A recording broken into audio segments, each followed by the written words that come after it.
Before we jump in, be sure to hit the subscribe button.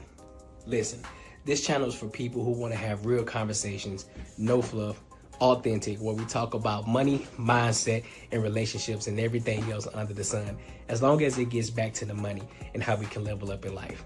Now, let's be real. Subscribing to this channel helps my content reach more people, which gets me closer to monetization so I can continue to keep giving you high quality content. Now, if you rock with that, be sure to hit the subscribe button as well as the bell notification. Let's get back to the video.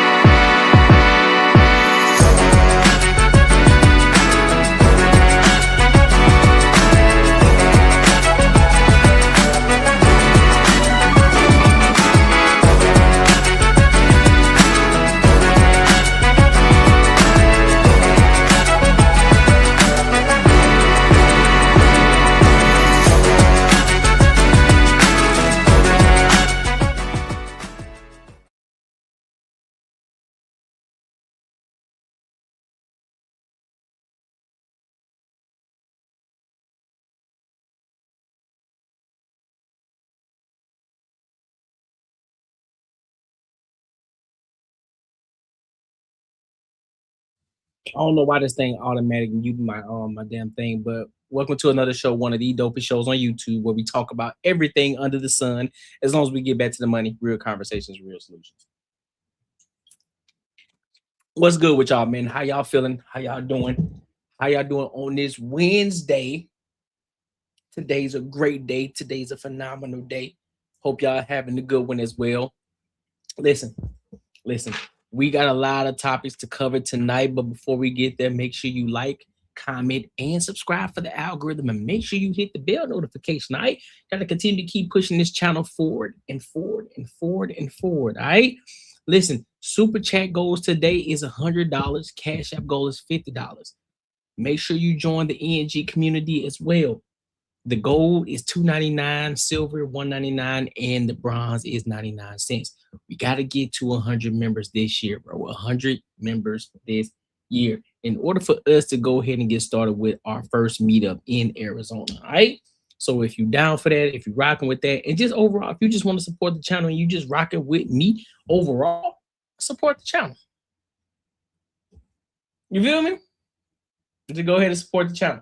All right. So real quick, before we get there, let me do something real fast. Let me do something real quick, like.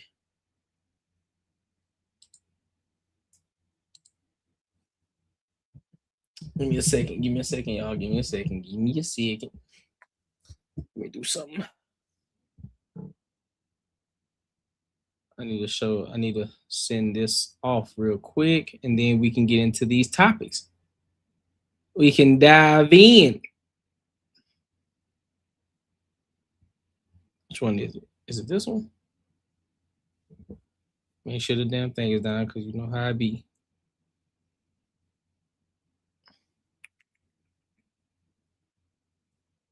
All right, this the one. This the one I'm looking for.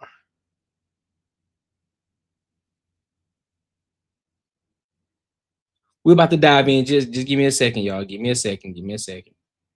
I'm coming.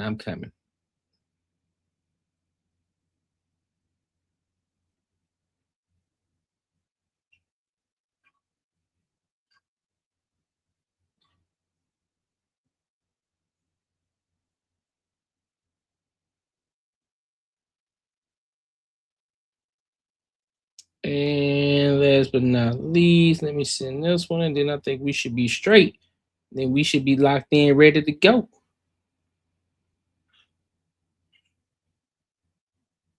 All right, bet. All right, so let's go ahead and get into it. Let's go ahead and get into the topics tonight. I want to go ahead and dive into this first one, this little icebreaker topic right here. So there's this chick, this modern woman, and she's basically saying that, well, she's from TikTok, and she admits that she's on dating apps to get validation from other men. And then she has more things to say. So we're going to dive into it, and then I'm going to give my thoughts and opinions on it. So let's go ahead and rock out.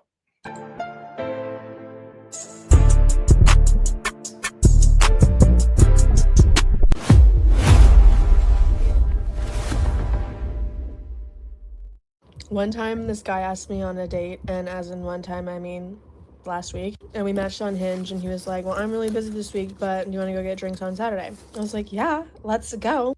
Now, if you know me, I don't like to go on dates. It's just too much work for me, okay? I'm skipping that part, and I'm just not meeting up with them. I'm on Hinge for all the worst reasons, and it's just to get validation.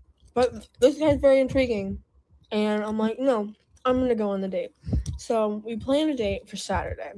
We're texting all week. Again, it's a week in advance. Now we're not texting like 24/7. We're just sending a couple texts throughout the day, nothing crazy. So Friday rolls around. I'm at the pool. We're finally getting on the what do you do for work conversation. And I'm like, well, I have a half day on Friday, blah, blah, blah. And I send him a picture while I'm at the pool, and then he doesn't answer. That's normal. Okay. He's gone like 12 hours without answering me before. So that night I go out and I'm like, well, he asked me if I was going out last weekend. So I'm going to ask him if he's going out this weekend. Mind you, the date's the next day. It's Friday. So I'm like, are you going out tonight? No response. I'm still feeling confident. I'm like, nothing's wrong here. Okay, this is all regularly scheduled programming. Mind you, the date's the next day, so it's Saturday. He hasn't answered me yet. Throughout the day, I'm like, I wonder if I'm going on this date tonight. I don't know. It's just a date for drinks, so I'm assuming I can pencil it in wherever I need because me and my friends were day drinking on Broadway. I would also like to note that we had a place picked out for the date. Like we had everything but the time picked out.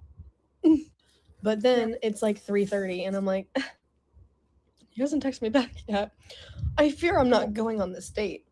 Now, here's the thing. My Hinge profile has a prompt that says, you should not go out with me if you never want to feel peace ever again, because people have told me that I'm a lot to take, and I take it as a compliment. So, funny enough, he said during our Hinge messages, he was like, how much peace are we talking? Blah, blah, blah. Like, well, if this goes south, I'm like, oh, so you're already planning our breakup.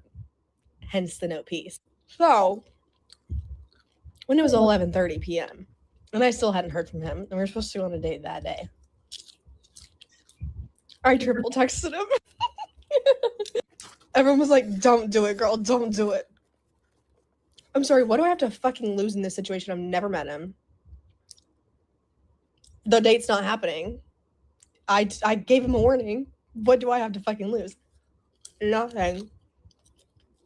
I triple texted him. I said, so what time are you picking me up tonight? No response. Chances of me seeing him out? High fucking chances, dude. So obviously I'm gonna go up to him and confront him when I see him.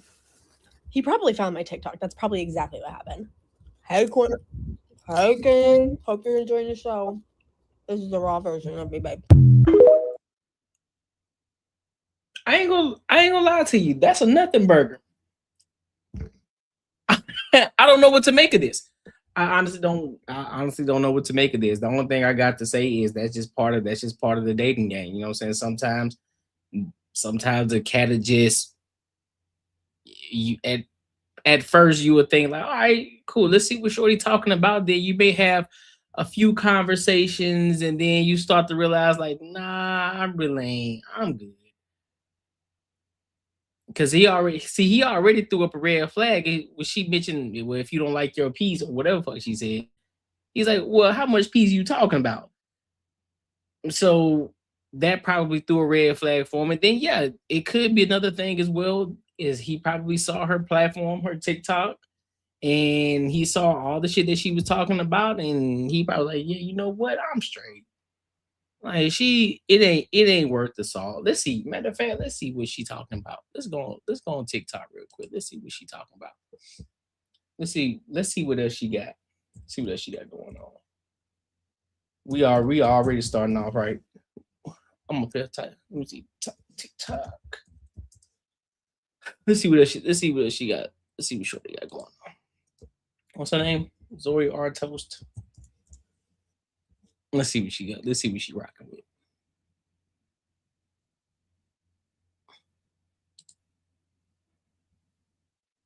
All right, so she cute, but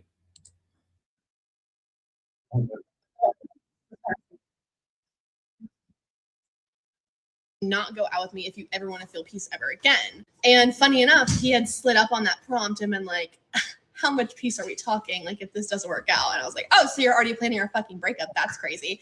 Anyways, he ghosted me last weekend. We had a date planned. We had a day. We had a place picked out. We just didn't have the time. I was ready for this. Like, It was a Saturday date. I was ready. I was ready to pencil it in on my day because I was day drinking all day.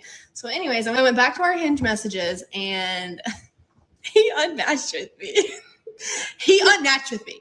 He either unmatched with me or he deleted his Hinge. And I say that because my friend has tried to convince me that he might have just gotten out of a relationship and he just jumped on Hinge just to see what's out there. And he probably got back with his ex. For my own mental well-being, I'm not a rebound and that didn't happen. I'm taking the route of he either saw my TikTok and was like, this bitch is crazy. Or he met someone else like the weekend before, the day before, that he's like, I'm going to channel all my energy into this. If you're seeing other people, first of all, who cares? Second of all, like, I'm not getting married. Second of all, why plan a date so quickly? He was so eager to take me out on a date. I hate it when they initiate it and then they just rip it away from you just like that. So he's she butt hurt a little bit. She got excited for the date, and Buddy said, "You know what?" Buddy hit the reverse Uno card on her ass. Hey man, listen, that's part of the game, bro. Sometimes it all sounds good, and to be honest with you, the first initial time he got back together with Shorty, I don't think that's what it was. I'm gonna be honest with you. I don't think that was the case. I think it's the fact that he probably saw your post. He probably saw all of your videos, and he was like, "Yeah, you know what? I'm straight." Now it sound good, but just looking at her video, she seemed like she extra as hell. She seemed like she a little bit too much, and it's like, man, like annoying too much. Like, man, Shorty, calm the fuck down. You feel me? Like, let me see. I would also like to follow up on my last video. This is why I don't date anymore. It's so fucking exhausting. How are you going to plan a fucking date, pick out the place, pick out the day, say, yeah, let's do it. I'm busy this week, but I'm making time for you on this day. We're going to this place, and then ghost me the day before. Sorry? Like, what? And it was a Saturday date. He said, let's hang out Saturday. Not like, that's too intimate. Like, pick a fucking weekday to meet me for the first time, but you chose Saturday and you're ghosting me? That's crazy. Basically, my theory is he met someone Friday night that he was a little bit more intrigued by. Girl, bye. You lost. He lost nothing because I'm fucking insane and I can't commit to anything because I have so many issues. Like, God forbid a girl. Yeah, exactly. I think we see the issue here. He probably saw her TikTok, and it possibly could be he found another Shorty too. Like, yeah, you know what? She a little bit too much for his worth of salt. So I'm good on her, bro. She a little extra, bro. Steps out of her comfort zone one time. She's like, I'm finally ready to get back out there. Whatever. I don't even care. Yes, you do. Oh, you care. Yeah, you definitely care because you made 3 goddamn videos about this situation. Oh, you felt some type of way. That rejection hit hard, don't it? That rejection hit hard. One time, this guy He said he ain't fucking around. I look at him like, okay, I used to be down. This is a part 2 on my tulip video. These are my tulips after 3 days. They have come with us to adopt a dog. We are at the Nashville. Yeah, he probably just like, nah, Shorty, you extra as hell for me. I'm straight on that. You doing a little too much. He's like, nah, I'm gonna hit this reverse Uno card on you, man. I'm gonna keep it pushing. I ain't with it. But let me know what y'all think. Do y'all think that it's because she too much, or do you think Buddy probably found some other Shorty and he was like, nah, I think I find more interest in this other Shorty that I matched with, so I'm gonna see what she talking about. Excuse me. Or is it the third option, the fact that he probably got back with an ex or some shit like that? Which one do y'all think it is? I already told y'all what I think it is. So y'all let me know what y'all think in the comments, and make sure you like, comment, and subscribe. Listen, if you enjoyed this video, be sure to check out either of these 2 videos right here. And make sure you share this post with your friends and your family. Word. So I want to get to this next topic. I want to dive into this next topic. Before we do, make sure you like, comment, and subscribe for the algorithm. Make sure you support the channel too. Super chat, Cash App goes. All right, let's get it. All right, so let's talk about this next topic. Dr. Umar Johnson, he out here defending Dr. Cheyenne Bryan, because you already know what happened with Dr. Cheyenne Bryan, right? Nobody's believing the fact that she's a doctor, right? Now, there has been speculation when she first hit the scene that she didn't, I think with Corey Holcomb and all them, they were trying to call her out saying that she ain't got no degree and nothing like that. But, you know, people kind of took that with a grain of salt. They're like, nah, she probably do got her degree. You know how typical people are. Oh, you just trying to hate on black women. You know, the typical shame and so guilt and the need to be right, right? So then she comes back out on the Breakfast Club and then she talks about how she doesn't have her degree. Well, how she lost all her credits because the school shut down. She tried to call the financial aid and then they told her they was going to either refund her. If they refund her, then they're going to have to give her, then they're going to have to wipe away all her credits, all that shit, which was bullshit anyway. And then the credits went to a third party and then they only kept the record for 2 years, but come to find out you can actually go into the archives, I think, of the state, and you actually go and find that information and get your transcripts and your credits and all that shit. You can get all that information, but she didn't say any of that. Or if she actually did graduate, there would be documentation such as a certificate showing that she did actually graduate, but we don't have no evidence of that. So people like this shorty lying. Now we got Dr. Umar up here defending this shit. So we gonna listen to what he got to say, and then we gonna give our thoughts and our opinions. All right, so let's rock out.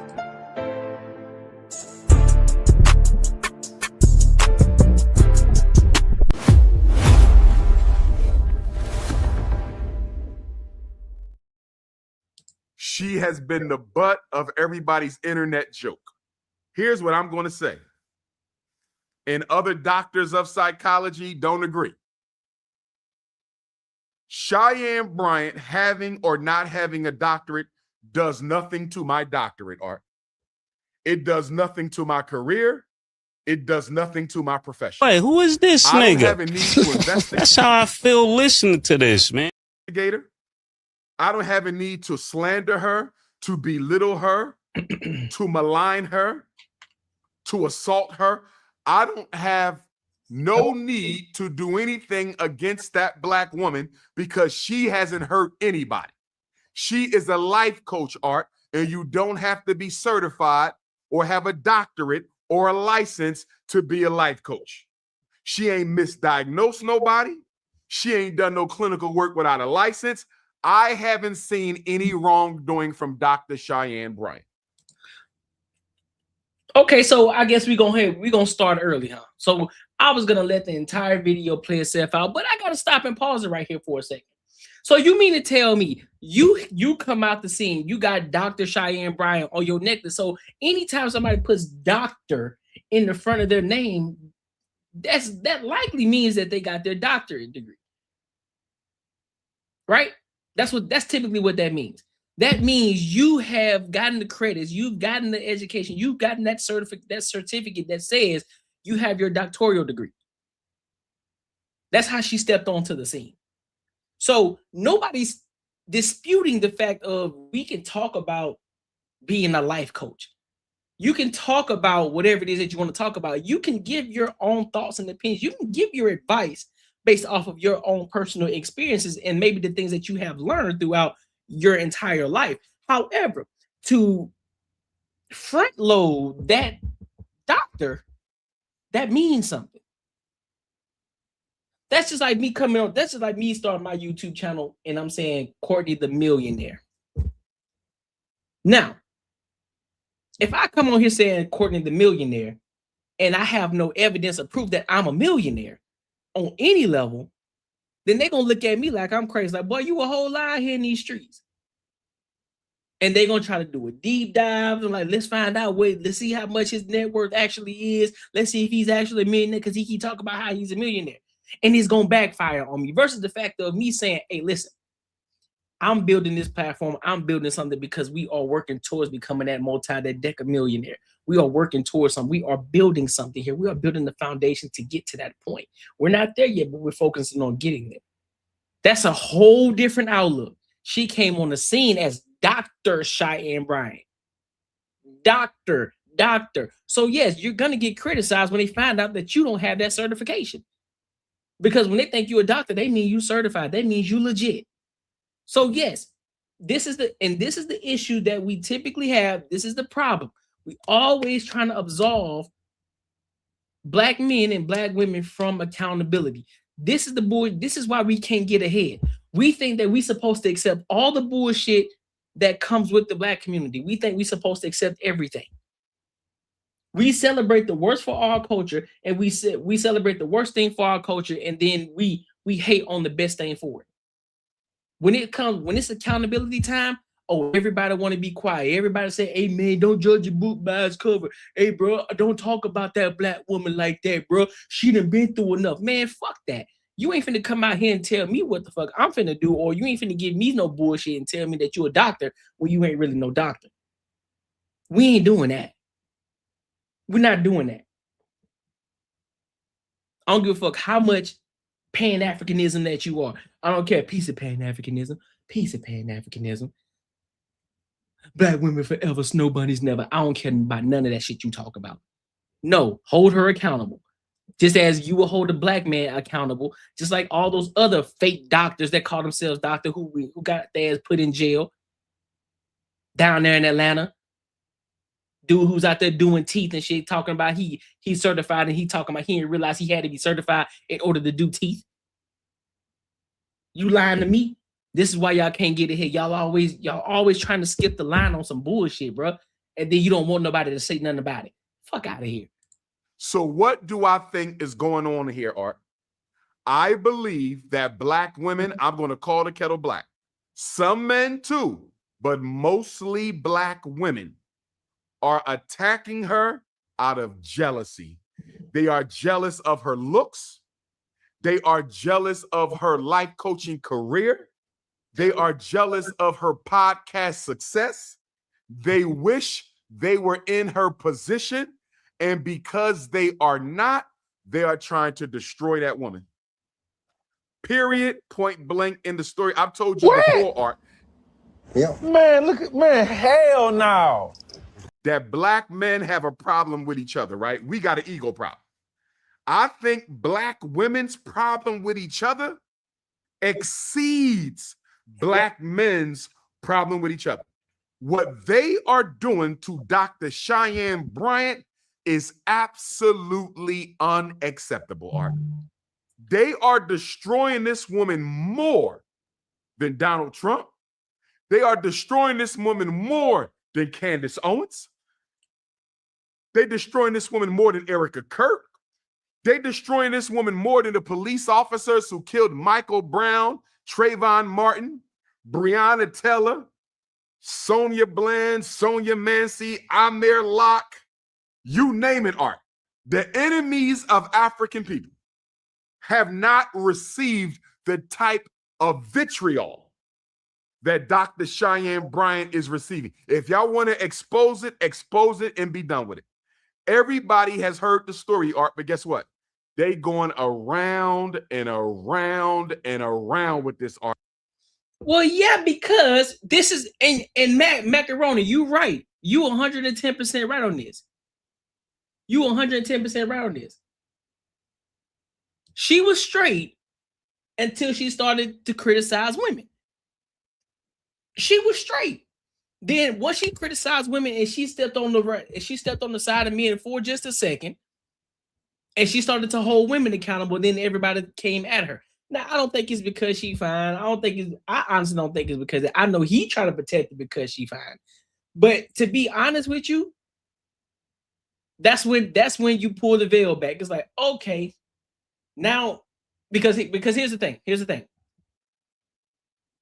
The veil was over their eyes when she was going at the men because the focus was on the men. Oh, yeah, girl. Yeah, see, she know what she talking about. Dr. Cheyenne Bryant, that's the girl right there. But as soon as she started talking about the ladies and holding them accountable, then they said they woke the fuck up. It's like, oh, hold up now.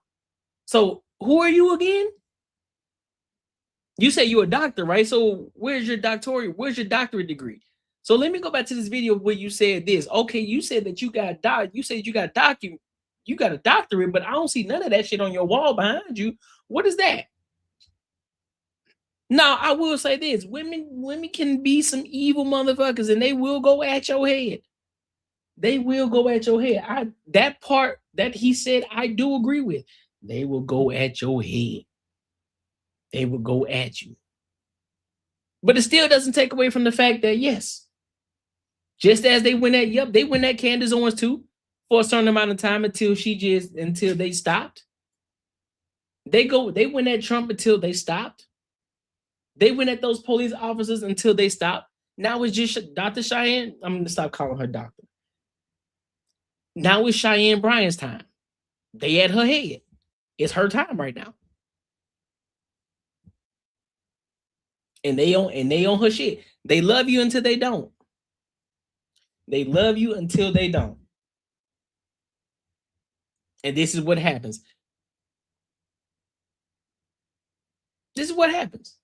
But at the end of the day, she messed up by presenting herself and front loading the fact that she's a doctor when she ain't. And we've all debunked it already. So she can't come back with the idea of F all of y'all what they talking about. They just hating on me. Ain't nobody hating. You got to call a spade a spade. You can't call yourself something that you're not. Well, let me say you can't. Nobody's gonna believe it, right? Everything that you say is gonna be taken with a grain of salt. It is what it is. Now you gotta live with the consequences. Now, is she gonna lose her bag? Is she gonna lose a bag off of this? Probably not. She probably gonna get more of it. She probably gonna get an even bigger bag because of it. That's typically what happens. Anytime some negative shit happens to a woman, guess what? Especially a black woman, guess what? She end up making more money, getting more visibility. That typically happens. And mind you, I'm not hating. Get your money, get your bread, dog. Get your money the way that you know how to get it. Use what you got, just like they said on Players Club. Get what we got. Use what we got to get what we want. Do it. I ain't hating at all. Get your money. Get your money. But just don't be saying for trying to gaslight me, telling me that you're a doctor when you really ain't one. I ain't going. But make sure you like, comment, and subscribe for the algorithm, and make sure you hit the bell notification. And let me know what y'all think, bro. Because, I mean, do y'all agree with Dr. Umar, or do you disagree with what he's saying? Listen, if you enjoyed this video, be sure to check out either of these two videos right here. And make sure you share this post with your friends and your family. Yeah, let me read some of these comments real quick. Naja said, Sandra Bland, Umar lost my respect when his daughters got on the internet holding him accountable. Yeah, see, that's why that's what I'm saying. Listen, I don't know if y'all ever noticed. It's always the pro black people that be the most degenerate. I kid you not. Every one of them, that's always the pro black. They're mixed because they got an identity problem, because on the white side they call them black, but on the black side they're trying to prove that they're actually black. So they go extra hard, say, well, I don't identify with my white side, I only identify with my black side, y'all. And they go hard being a black person. Same as a light-skinned person. They do the same exact thing. They go hard in the paint, talk about being pro-black and all that shit. And then you got guys like Dr. Umar Johnson, degenerate. Got a daughter done held him accountable. He done bust down the white girls too. Talking about, oh, black women forever, snow bunnies never. You lying. That shit sound good, bro. You a bad actor, homie. You out here talking about schools. You building schools. Where the school at? Where are the children in the school at? We don't see it. What happened? But you're supposed to be the hero. That's what you're supposed to be the hero, though. We're supposed to listen to you. Yeah, all right. Lying to me. Umar only saying this because he too close to be in the same boat. He about to be in the, yeah, that's what I'm saying. He in the same boat. Does he even have his doctorate degree? Or does he just call himself Dr. Two? Go to my iPad. But he.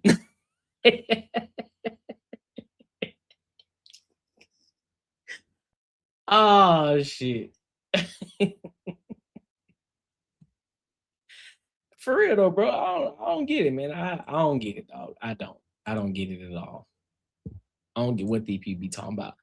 They just be running their goddamn mouth and it be pissing me off. It do, bro. Like real talk. I'm a person, and you know me. And for anybody else who don't know me, I need y'all to understand something. No, I'm not pro-black. And when I say I'm not pro-black, that doesn't mean I'm tap dancing for the white man. No. That means I hold everybody fucking accountable. I hold women accountable, black, white, orange, yellow, green. I hold men accountable, black, white, orange, yellow, green. I don't think every black person is a degenerate. I think there are a lot of phenomenal black people. I hear a lot of phenomenal black men, a lot of phenomenal black women. I think there are a lot of phenomenal white men, a lot of phenomenal white women. I think there are a lot of phenomenal Hispanic women, a lot of phenomenal Hispanic men. I think a lot of people are phenomenal in their own right. And every race has degenerate people in their race. And I will call it out. I will call it how I see it. I don't give a fuck. That's the thing. That's the difference between me. So the pro-black community would call me a coon because I would say, well, nigga, I'm holding you accountable because that's some degenerate bullshit that you're doing over there. Oh, you tap dancing. No, I'm not tap dancing. I'm not. I know when to celebrate. I know when to celebrate people and when not to. I was raised properly. I was raised in the 2-parent household. I understand this. I don't need to overcompensate to prove to you or let you know that I'm a black man. You can see it. I don't have to do that. I don't need to do that.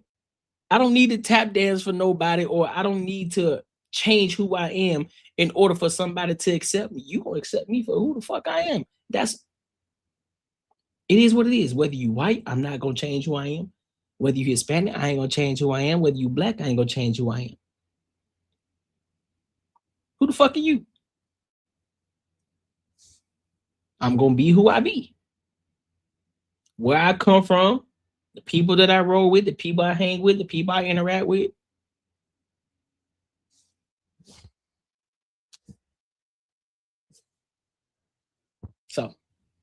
So yeah. Well, he did say her title does nothing to his, and to an extent, I understand it. It's not the title that matters, it's the impact. No, I agree. Here's the thing, Nigel. I agree. But it's the fact that she led with it. When you lead with it, then that becomes the problem. Now, if she just came on the scene and she was just talking her talk and doing what she's doing and still getting the same visibility, I wouldn't have a problem with it. Oh, okay. You know, some things that she say we'll agree with. There's some other things that we wouldn't agree with. But the fact that you say you a doctor and you not, that's the problem. That's that asterisk right there. Boop, boop, boop, boop. Like, you're a doctor. When? And then here's the bigger thing. I think, you want me to be 110% honest with you, where she fucked up at? She shouldn't have said nothing. She shouldn't have tried to clear the air. She shouldn't have went on Breakfast Club and tried to clear the air. She should have just let that shit rock and not said a goddamn thing. Because she made herself look even more dumb when she tried to explain it. Because now you didn't open the floodgates. Especially for people who didn't been to college, people who understand how the financial aid work and how to get credits, because a lot of people have transferred from one school to another and understand how to get credits. Or some people who have not been to school for 10 plus years and they still had to go back and get their credits because a job required it, like for their transcripts. They understood how to get it. So when she started saying the shit that she's saying, people were like, huh? It's like, what you mean? Where they do that at? What you mean you couldn't get your credits? What you mean you getting a refund they offering you a refund, but then they're gonna wipe out your credits. What you mean by that? When they started doing that shit, you see what I'm saying? So questions start to arise. That alert sign start to come up. It's like, and we got a liar here. We got a liar. Exactly. They always over explaining. Like, listen, keep it simple. You should have just said, listen, I'm gonna let people think what they think. I know what I got. They can say what they want to say and leave it right there. Cause now can't nobody say nothing. Can't nobody say anything. She tried to over explain it and she played herself.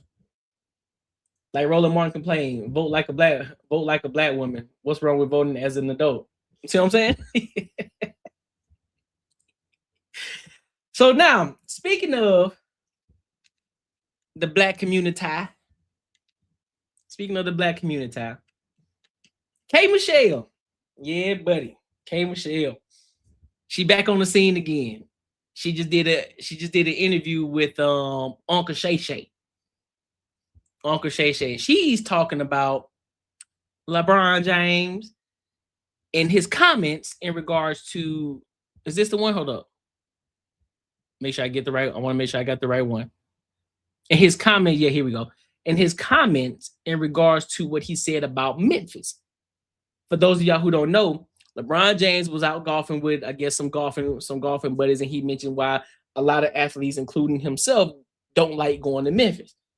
It's because it's outdated, the hotels are trash, it's Y and Z. And so people such as Stephen A. Smith and other individuals said that, oh, you talking down about the black community. Why are you talking about Memphis like that? And now she's adding fuel to the fire too. So we're going to get into it, and then I'll give my thoughts and my opinions.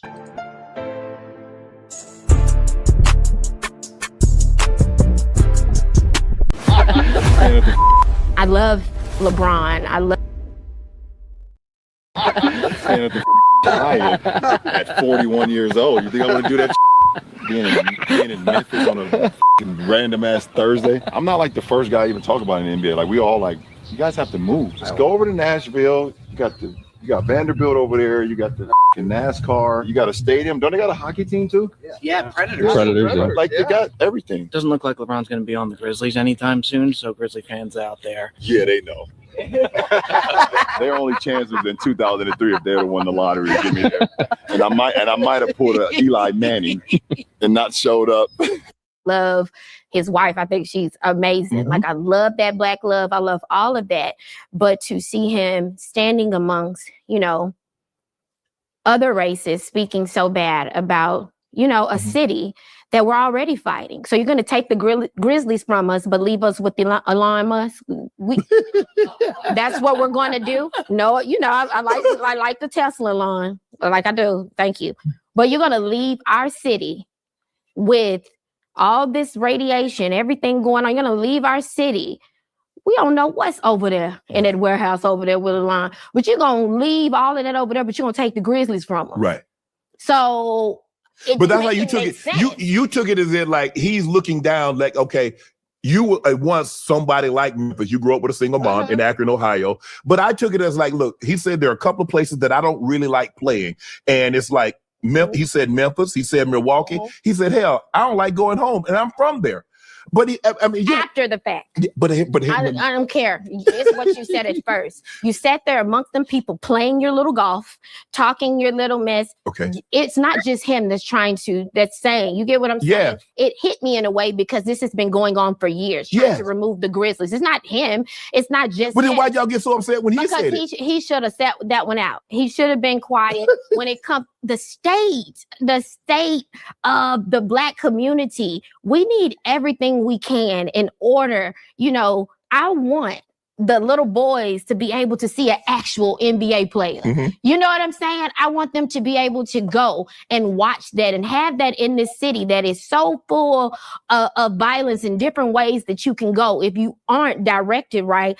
Or don't have the mother or father, grandparents praying for you. Like, I'm sorry, you're an athlete. People look up to you, Shannon. Like, this is about a bunch of bullshit I've heard in a long time.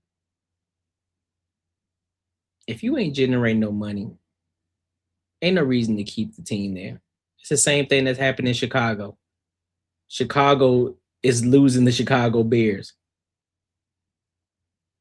I think they're going to Indiana, some shit like that. Indianapolis, they're going to Indianapolis, some shit like that. So you still, the thing is, you're still in the state, but you're not generating anything. And everything, what's around Memphis? What's around that stadium? Everything is outdated and old. Nobody's trying to go to Memphis. When you think Tennessee, you don't think Memphis, you think Nashville. That's where everybody goes. When people want to go visit somewhere in Tennessee, they go to Nashville. They don't go to Memphis. So we're not going to sit here. We're not going to sit here and tell. We're not going to say it just because, oh, well, we want the little black boy to see an NBA player. You can. You can. You can drive right down to Nashville. How far is that drive? Let me see. How far is that drive? Let me see.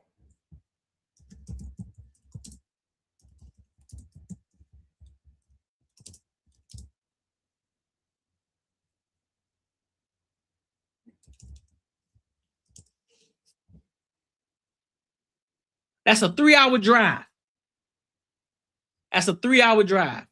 You can make that drive. You can make that drive 3 hours and 1 minute to go to an NBA game if you really wanted to. You can make shit happen. If motherfuckers is out here buying swatches and shit for $400 getting in line, buying $400 pocket watches, oh, you can go ahead. You can purchase a trip down there to Memphis. I mean to Nashville. It's at the end of the day, it's about making the money, bro. And Memphis ain't making no money. So no, this ain't about black and white and who said what in front of who. It don't matter. It's about the money at the end of the day. If you ain't generating enough revenue, guess what's gonna happen? You're gonna lose. You can either do one of the two things: take that team and move them somewhere where you got more people that's going into the city, that's touring the city, or you're gonna lose the team for good. Think about it. I'm from Mobile, Alabama. The only people that truly go to Mobile, Alabama is one or two reasons. They're passing through that motherfucker or they're retiring there. Nobody out here is talking about, hey, yo, let me drive down here to Mobile, Alabama. Let me go kick it out here in Port City. Nobody. That's why they don't have an NBA team down here. There's no reason you would not create a lot of revenue down there. There's no reason to go.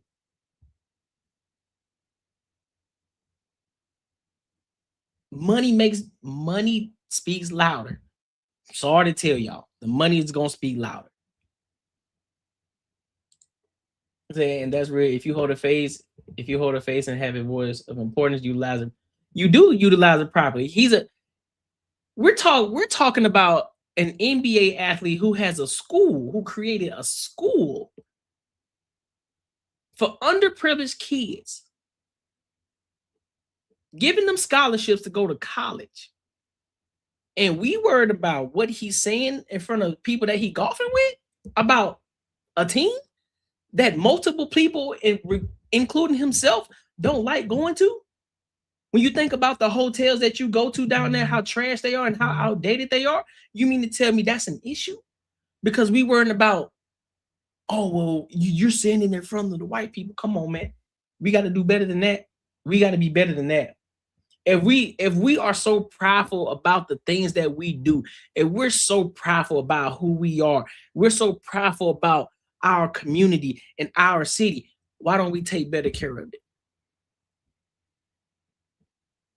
Why aren't we taking better care? Why are we over here asking the government to help? It starts with us. It starts with the community first. If you really care about your community, get the degenerates out of there. Start investing back into your community. Stop asking for handouts. Start building shit. Start circulating the money back into the city, into the community. Stop shooting up everything.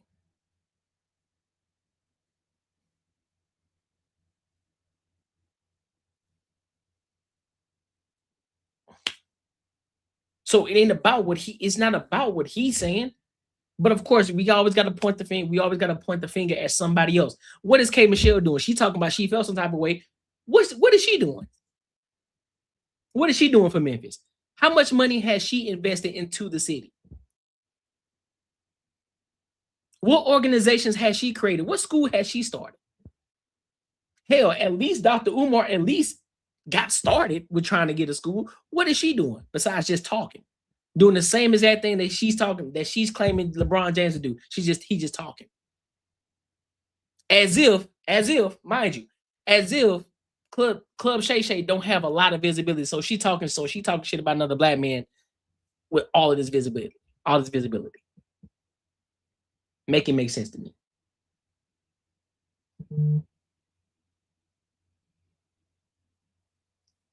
So basically, he just saying, so I'm pretty sure they already know what it is, but they just ain't gonna say it. So he said it. What's the issue? If it's factual, it's factual, regardless of who you say it in front of. If it's a fact, it's a fact. It's kind of like white chicks. Well, you were thinking it. Well, you said it. Well, it don't matter. No matter who was thinking or who was saying it, we already know what the truth is. So what are we gonna do about it? Now that we know what was said, now that we know what the problem is, what's the solution? How are we gonna fix it? What are we gonna do?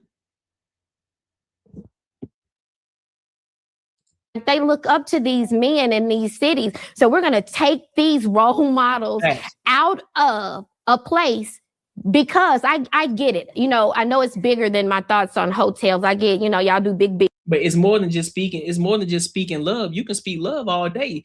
Love ain't going to move the city. Money will. Money and action is what's going to move, not speaking love into it. You can speak love into it all day, but if there ain't no action behind it, if there's no resolution behind it, guess what? It's going to be the same. You're just going to be walking around speaking love all day. We got people walking around here talking about what's up, king and queen all day, but guess what? Ain't nobody doing nothing. Nobody's improving. What's up, king? What's up, queen? Okay, cool. Now what? Business and you know, in the sports industry. Yes. But I have to see it for people. I have to see it as a you know, girl. Why not? Why is representation? Why does representation got to be an entertainer? Why does representation have to be an NBA player? Why can't representation be the kid who went and got their degree and who's working a great job in engineering?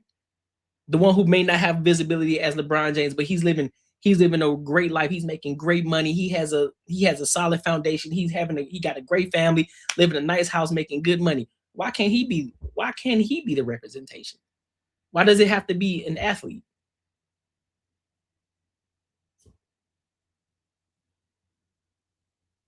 We walk around people every day. We act like black people aren't thriving out here. There are a lot of black people that are thriving out here that aren't entertainers. They're doing great. They're doing phenomenal. So why is it that we got to look at athletes? They're not the only ones that's doing good. Don't Memphis got a black governor? Why don't they look up to the governor? I'm sorry, governor or mayor. They got a black mayor. Why aren't they looking up to him? Like, oh shit, I could be a mayor. What are we talking about?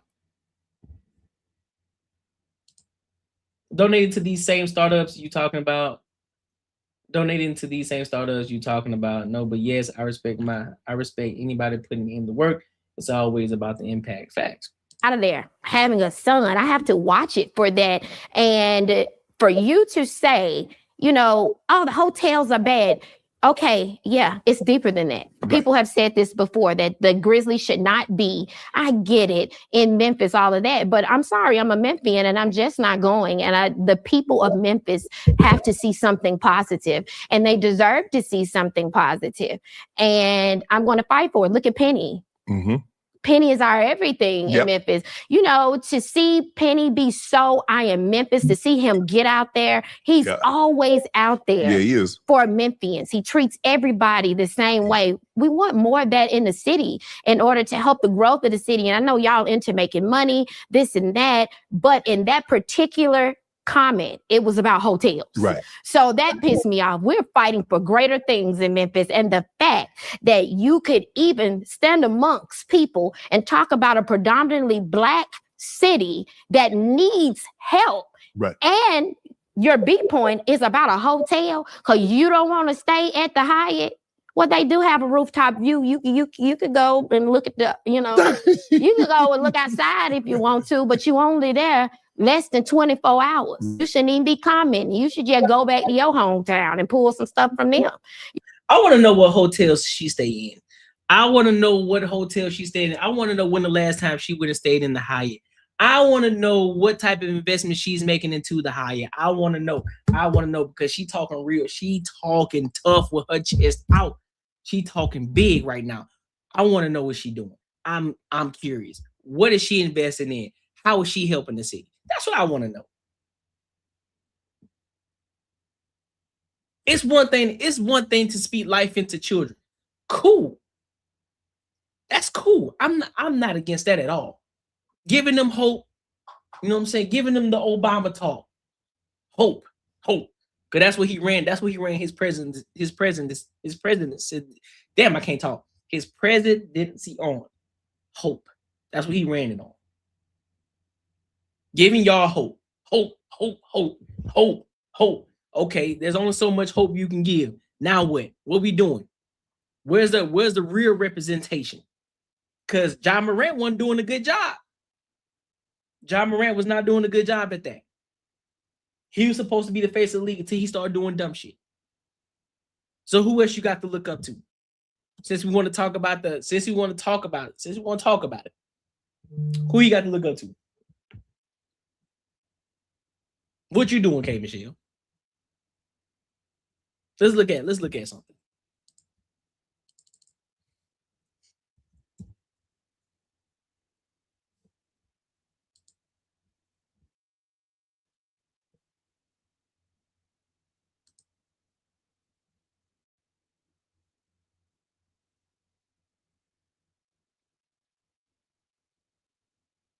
Rice.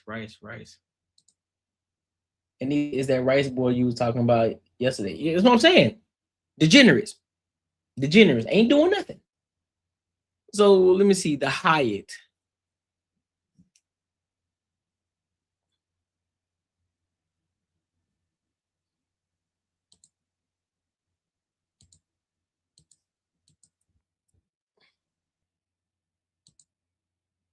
And that's probably the best. I wonder how outdated these pictures are.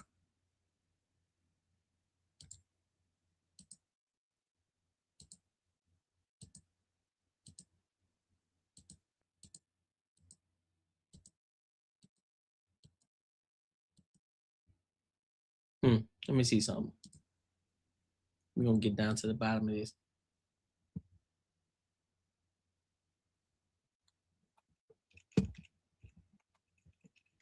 Oh, hold on, y'all.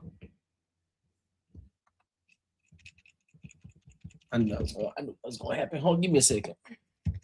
So stupid. Hold on. Give me a second.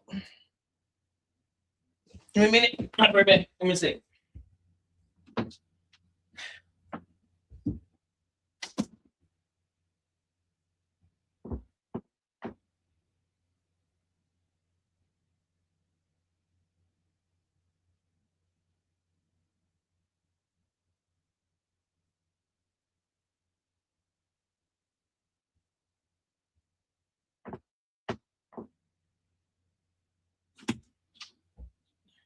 Work so hard, they ain't never had a little occasion. Let me see. I need to keep this thing charged. Oh God.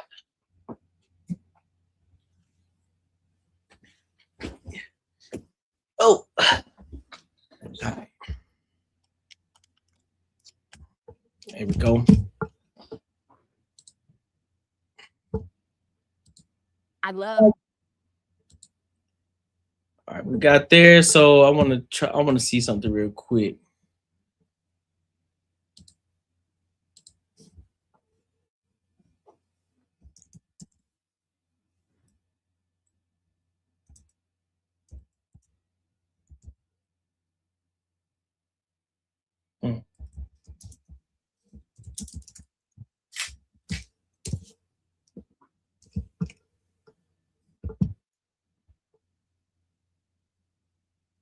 Let's see.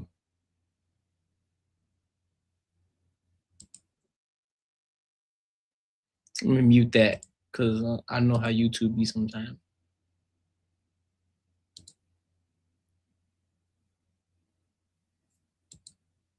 See, downtown Memphis.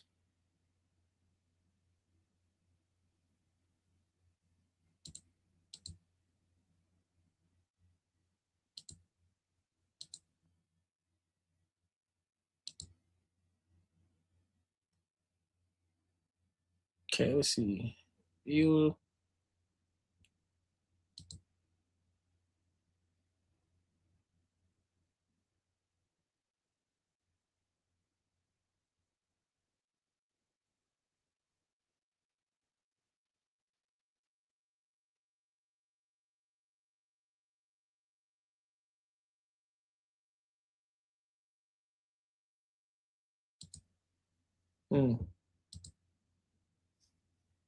That's all. I mean, that's pretty much all we can get from that. So we're gonna take these role models out of a place because I get it. You know, I know it's bigger than my thoughts on hotels. I get, you know, y'all do big business and, you know, in the sports industry. Yes. But I have to see it for people. I have to see it as a, you know, girl out of there having a son. I have to watch it for that. And for you to say, you know, oh, the hotels are bad. Okay, yeah, it's deeper than that. Right. People have said this before, that the Grizzlies should not be, I get it, in Memphis, all of that. But I'm sorry, I'm a Memphian and I'm just not going. And the people of Memphis have to see something positive, and they deserve to see something positive. And I'm going to fight for it. Look at Penny. Mm-hmm.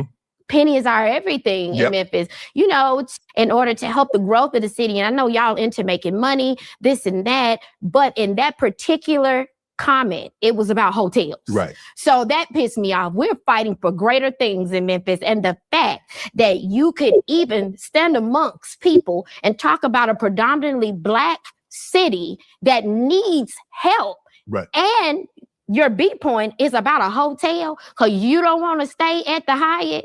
Well, they do have a rooftop view. You could go and look at the, you know, you could go and look outside if you want to, but you only there less than 24 hours. Right. You shouldn't even be commenting. You should just go back to your hometown and pull some stuff from them.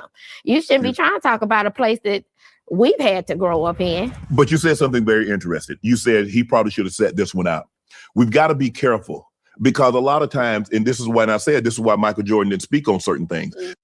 Fake outrage. Fake outrage. We gotta pick and choose when we want people to speak, right? Oh, you can speak on this, but you can't speak on this because I'm from this city, so you can't speak on this. Fuck are you? Man, you better get out of my face. Speak on whatever. Man, you talking to a billionaire. Man, I'll say whatever the hell I want to say. Who are you? When you get a school and you start putting children, when you start putting underprivileged children in schools, giving them scholarships to go to college, then you could come have a conversation with me. Until you do that, zip it. Nobody care about what you feeling and the eyes of the people that you seeing it from. Shorty, you ain't on the same level as the people that you speaking for. You won't speak for them either because you on a different level than them too. You ain't in the same tax bracket as them either. So you can go ahead and cut that bullshit out. K. Michelle, you were not in the same tax bracket as them. So no, you can't even, you aren't even looking at it from the lens that they are. Regardless if you're there or not, from there or not. Because if you like what he says, you applaud him. If you don't like what you said, you try to beat him up. Because LeBron has been at the forefront. LeBron has taken a stand when a lot of athletes in past, unless you're Muhammad Ali or Kareem Abdul-Jabbar or Jim Brown, didn't take a stand. When all these issues were going on in 2016 with the Colin Kaepernick, and you had the Freddie Gray, and you had the Eric Garners and Sandra Bland's, LeBron was at the forefront. And everybody applauded him then. And maybe he misspoke. I'm not sure. He can like what he liked, but we were so quick. We're so quick to jump on ours. Yeah. When others can, and they're so forgiving, but we just want to I'm done with LeBron. I'm done with LeBron. I kind of took it as like, look, there's really because LeBron kind of likes. I mean, when he gets there, he probably wants to go out and have a meal or something. He doesn't feel comfortable going out and having a meal because he is LeBron. Much as like, or you just like no. He can go anywhere and not feel comfortable because he is LeBron. I don't think the problem with LeBron. I don't see people saying, and they'll write you off about anything. Yeah, for sure. I'm not writing off LeBron. We can agree to disagree. Yes. We can do it publicly. Yeah. If you speak on something, then I can come back and say how I feel publicly. True. But does that mean that I don't support?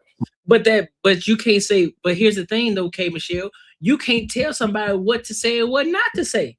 You can't gauge somebody's personal experience in a different city. This man has been in the league 20 plus years. So he's experienced every single city that he's played in. So the point of view that he's giving it from is like, hey, bro, man, I don't like Memphis at all. We've all, especially the ones who play sports, we all been to places like, yeah, bro, I don't like that spot. I wouldn't go there again.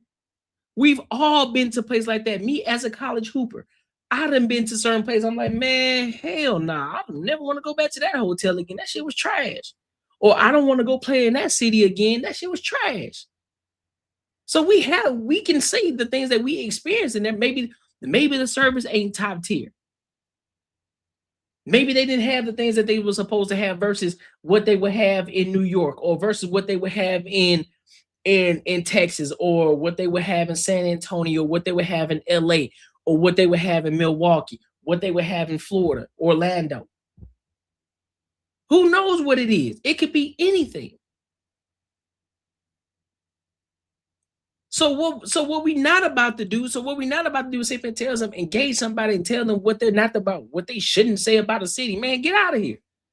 Right. Him and this man, his black family, what he's done for his son, all of that. That's not what I'm saying. Okay. What I'm saying is, I wish he had said that one out because anytime it comes to Memphis, it comes to me, and I'm going, I'm going to feel how I feel. Yeah. If I saw him today, I'm going to be like, been room for you. You know what I'm saying? Right. Thank you. You know what I'm saying? What you have done thus far for the black community. But I feel like it's a little sensitive right now, but we can agree to disagree. And that's what I mean about that when it comes to him, not taking away any of his greatness. That's not an agree to disagree because you tell him he should have said it out. No, he shouldn't have. He can say what he want to say around whoever it is that he's around. No. Who are you to tell him what he can and can't say? Who are you? Who are you? You ain't running nothing. You ain't no mayor. You ain't no governor. You ain't no council. You ain't none of that. Who are you? Besides just a singer who flopped. Respectfully.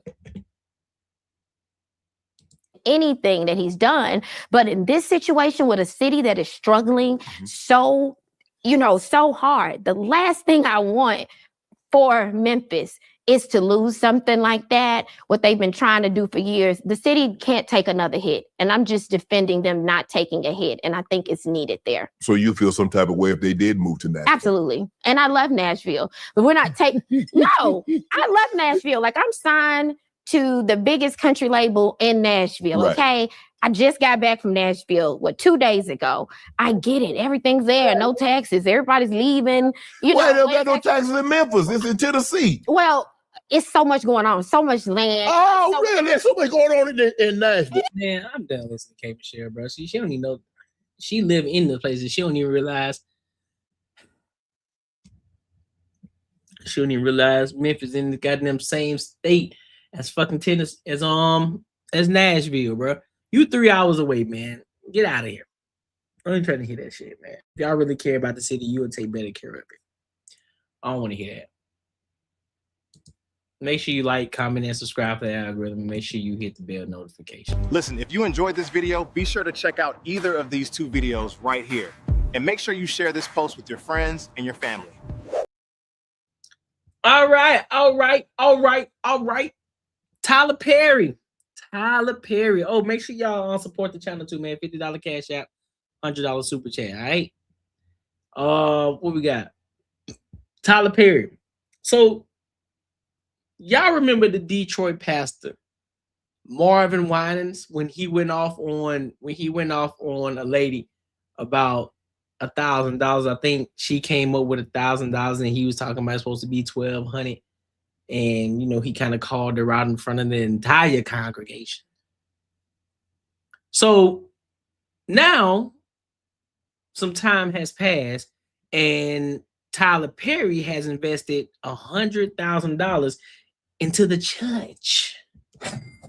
$100,000 into Bishop Winans' church. Now, the reason as to why he did it, don't know. We're going to get into it. We're going to try to figure out what the hell happened and why did he do it, considering the fact of what Marvin Winans did. So we're going to dive into it and I'm going to give my thoughts and opinions. So let's rock out.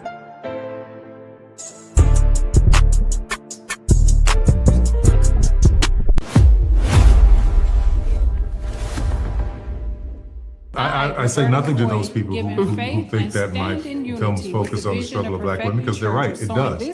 I'm in doing this, let me tell you something, if I get an opportunity to be a Black woman, and receiving the blessings to come to all that participated. Now that's only $1,200. Yes. Y'all not listening to what I'm saying. If you have 1,000 plus 1,000. Okay. Well, I'm gonna work on the other 800. Well, that ain't what I asked you to do. I say nothing to those people who think that my... So let me go to this. So now let me fast forward and go to the video after they received the 100K. By saying last Sunday was a record Sunday. In one day. Hallelujah. This great church of which I am so proud to be a pastor. Hallelujah. We raised toward our buildings fund $525,768.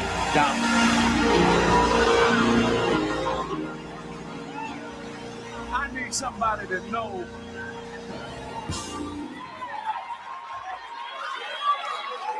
Oh, y'all can shout on that,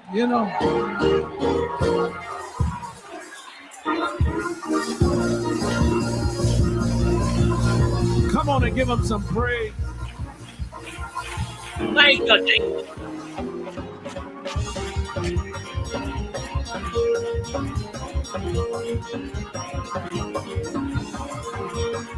Oh my!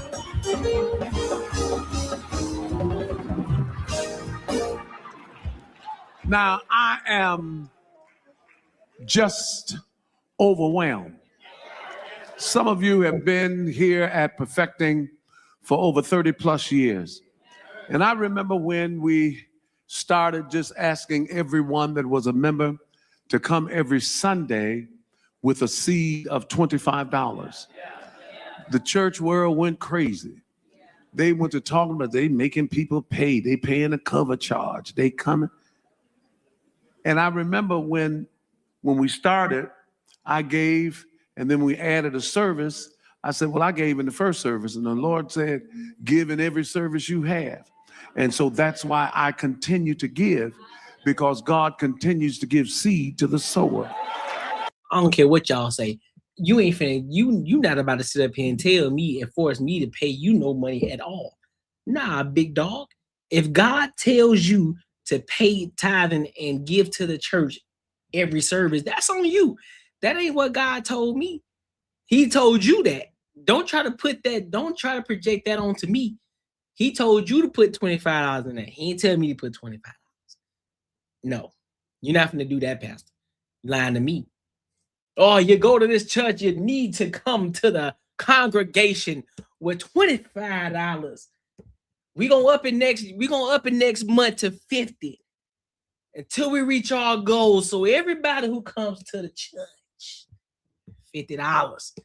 Ha! You lying, pastor? No, sir.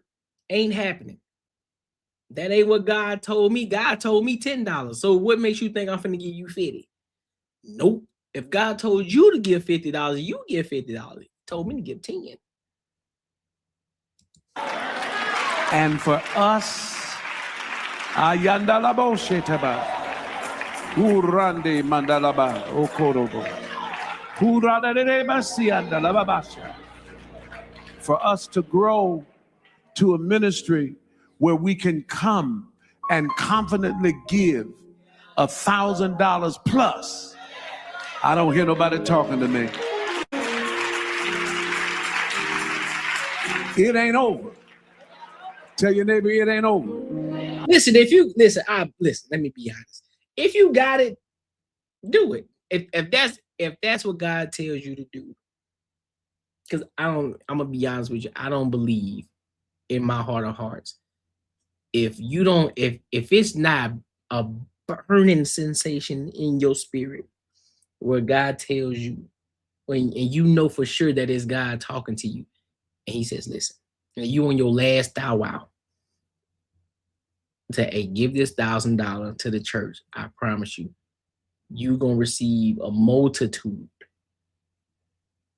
You're gonna receive a multitude of blessing. If you feel that burning in your spirit and God is talking to you and you know it's God talking to you, then do it.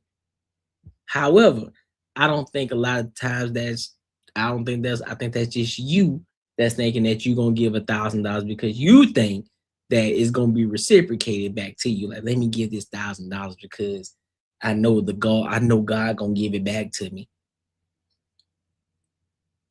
God ain't tell you to give that last $1,000.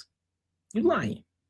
Now you broke. Now you can't pay the mortgage. Now you can't pay your rent. You can't pay your car note. Now you can't go to work because your car got repoed. Now you struggling big time, and God ain't tell you to do that. I have some news that I'm gonna give toward the end of this service.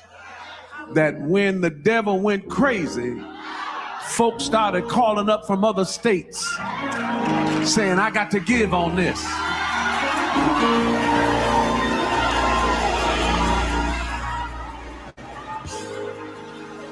Well, maybe I'll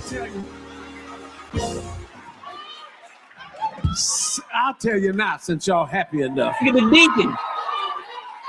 That since it broke out Monday, we have received, one person called and he said, tell my name. He said, because I know God is in this. Tyler Perry said $100,000.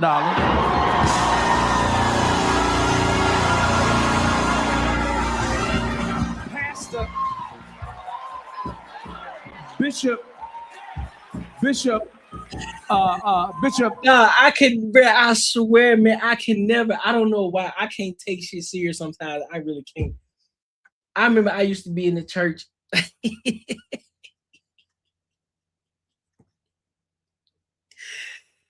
they start playing it. And look, they start playing that music, bro. They start getting that Holy Ghost. Start spazzing out.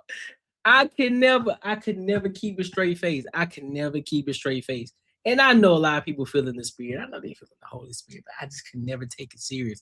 I'm always laughing because they be going in, but I'm just like, bro, what's going on? Bro, that's all I'm saying. Sometimes you can't take me around. You can't put me in serious situations sometimes, man. Especially if you're trying to tell me a story. Listen, it's not, let me be clear.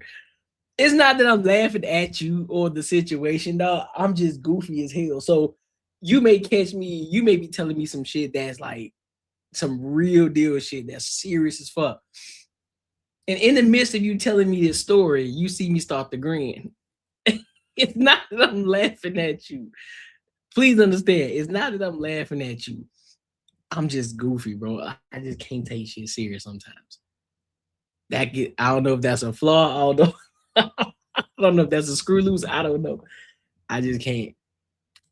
Patrick Wooden, he said, I'm sewing and I have +1. So he and his son-in-law sent $2,000.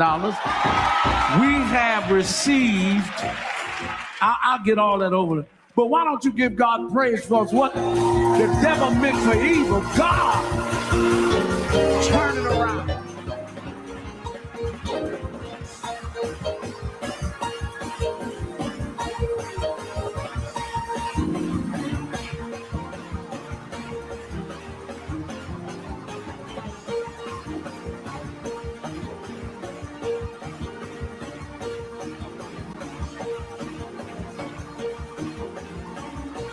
Listen, man, shout out to him, bro. Hey, shout out to TP, bro. Shout out to Tyler Perry for, you know what I'm saying, for donating to Marvin Winans Church. You know what I'm saying? After his video went viral for going off on a woman for bringing $1,000 instead of $1,200, which still I still don't understand the reasoning behind it. But hey, it is what it is. Maybe it's a bigger purpose. I don't know that situation. But hey, shout out to Tyler Perry, showing love, giving his support. Well, I mean, what can you do? You gonna get mad at him for giving charity for $100,000? I personally don't see nothing wrong with it. If you want me to be honest with you, I don't see anything wrong with it, and I don't think anybody else should be in an uproar about it either. So, but let me know what y'all think. Make sure you like, comment, and subscribe for the algorithm, and make sure you hit the bell notification. Listen, if you enjoyed this video, be sure to check out either of these 2 videos right here. And make sure you share this post with your friends and your family. Ooh, what we got next? You want to go there first? Do we want to talk about her? Nah, we don't. Not necessarily. Oh, yeah. I wanna touch on this. I want to touch on this real quick. Chelsea Handler. If y'all don't remember Chelsea Handler, she was the lady that was on Kevin Hart's roast. I don't know if y'all saw Kevin Hart's roast, but of course, like usual, there was an uproar. There's a situation where one of the guys, whose name is Tony Handcliffe, he made a comment about George Floyd. And so everybody got in the uproar about it, and everybody had a whole bunch of things to say. So what I'm going to do is I'm going to play 2 different clips. I'm going to play the clip from Chelsea Handler, and then I'm going to follow up with that with a clip from Cheryl Underwood, who was also a part of Kevin Hart's roast as well. So we're going to listen to these videos, and then I'm going to give my thoughts and opinions. All right, so let's go ahead and rock out.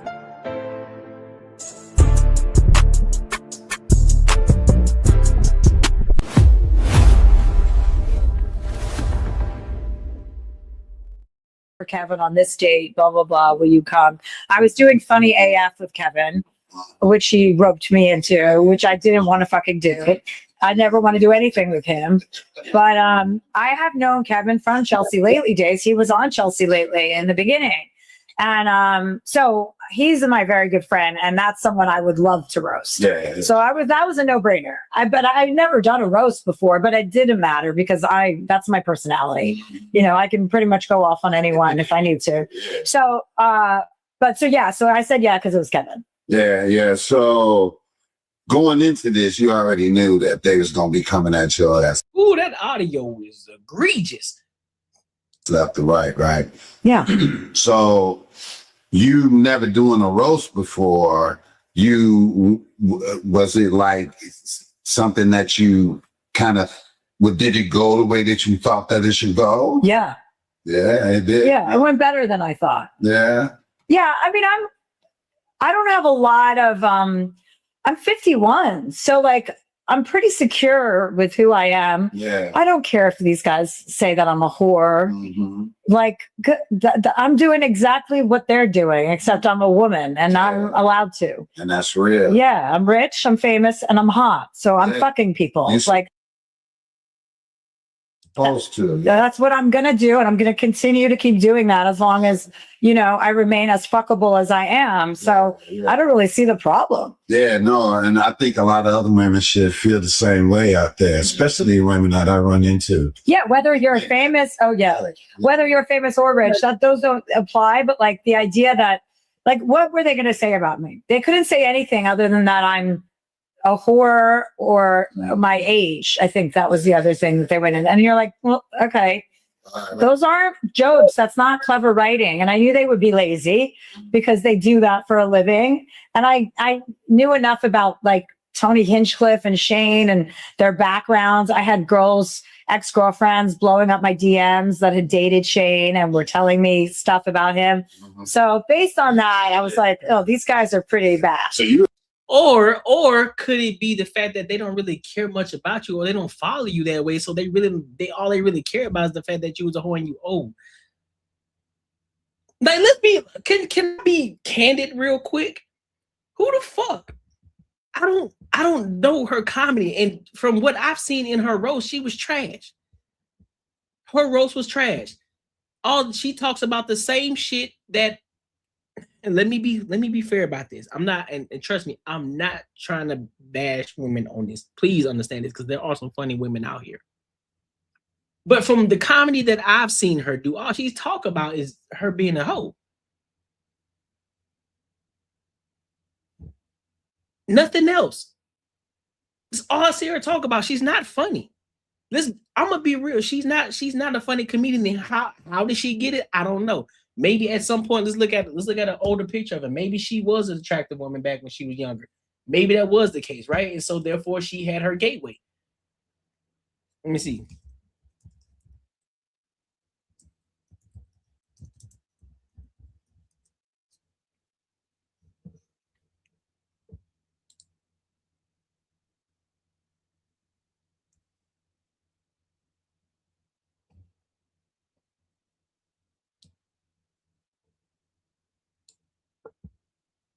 So based off of the picture that I'm looking at right now, she was decent. She was decent, but not one of those, oh, she dropped dead gorgeous. She was an average looking woman. So no, you ain't hot. You're not hot. You were average looking, you were decent, but not like no, oh damn, that bitch is drop dead gorgeous. That motherfucker fine. No, you're not. No, you're not. So cut the bullshit. No, I get it. You got your confidence. Cool. You make money. Cool. Do your thing. Do your thing. I'm never going to hate on anybody making money. But stop with the bullshit. Nobody. Who are you? What is your comedy? I don't see anything funny that you any time that I've seen you do any sort of comedy, I've never found it to be funny. And it's not because of any bias or anything. I've just listened to you and I don't find it funny at all. You had something on him that you was going. You could have tell us now. What shit Shane? It's just everything we know, that they're racist, that they're bigots, that they're sexist, that they think they're like invincible, that they've been canceled for being like, Shane got fired from SNL, but then was on SNL. Years later. So he got fired. So what happened in between those two events? So he believes, this is per one of his exes, that he's invincible. He's like, doesn't matter. I can say anything I want. Yeah. Do you think that now a lot of like white comics, they feel as though that they can say something racist and it's going to further their career? Well, yeah, they're going to get in with that group of like Roganites and that Austin group of Joe Rogan and all of those guys. And I just, like, that's their MO. Even some girl comics have started to do it, to be like in with that group. Well, yeah. Well, why not? If you believe that you should say it's a free world, you can say whatever you want to say. Allow them to say what they want to say. It is what it is. Isn't that what comedy is in the first place? So why are you tiptoeing around comedy? Isn't comedy supposed to be that? You're able to say things that people aren't. You're able to speak for people who want to say some shit that they probably wouldn't say otherwise. So what? All you talk about is fucking. Don't nobody want to hear that shit all the time when they talk about comedy. We want to hear some shit. We want to hear some real shit. We want to hear some shit of substance.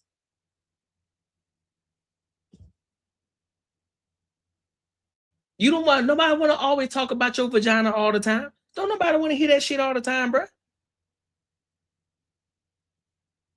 Oh, but there are some people who love it. So fucking what? You ain't funny. I'm gonna call a spade a spade. Yeah. Yeah. I was like, they say this way. And now because she done fucked around with some black dudes, all of a sudden she want to play Captain Save-A-Ho. That's what she want to be. Now she want to speak for the black men. Now she want to speak for the black people. Man, you don't sit your ass down somewhere, girl.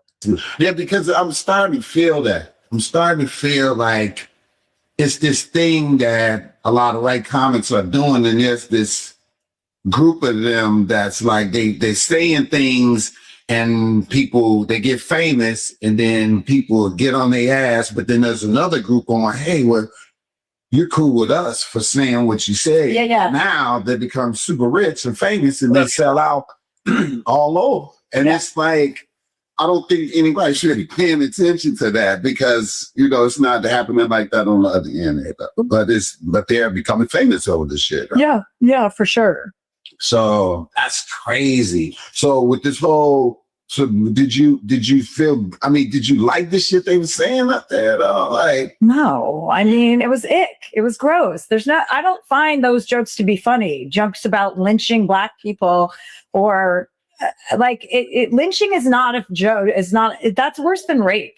Like, you're not joking about rape, are you? Are you saying I'm going to go rape you? You know, you can't do that, but you can say lynching. Like, I find that to be, I don't know, you know, people are like, it's a roast, you go for it. I'm like, you can go for it without being gross. Yeah. Like, I find that to be gross. I found them making fun of Cheryl Underwood's like dead husband who committed suicide. Like, a skin color. You know, she's fine with that. If she says she's fine with that, she's fine with that. I wasn't fine with that. So why aren't you fine with it? If she's fine with it, so who are you to sit up here and tell her? So that's what I'm saying. So why are you up here apologizing? Why are you up here trying to apologize? Or you trying to feel bad when she don't even, you don't have anything to do with Cheryl Underwood or her husband. So if she's cool with it and she understands what's going on, why can't you do the same exact fucking thing?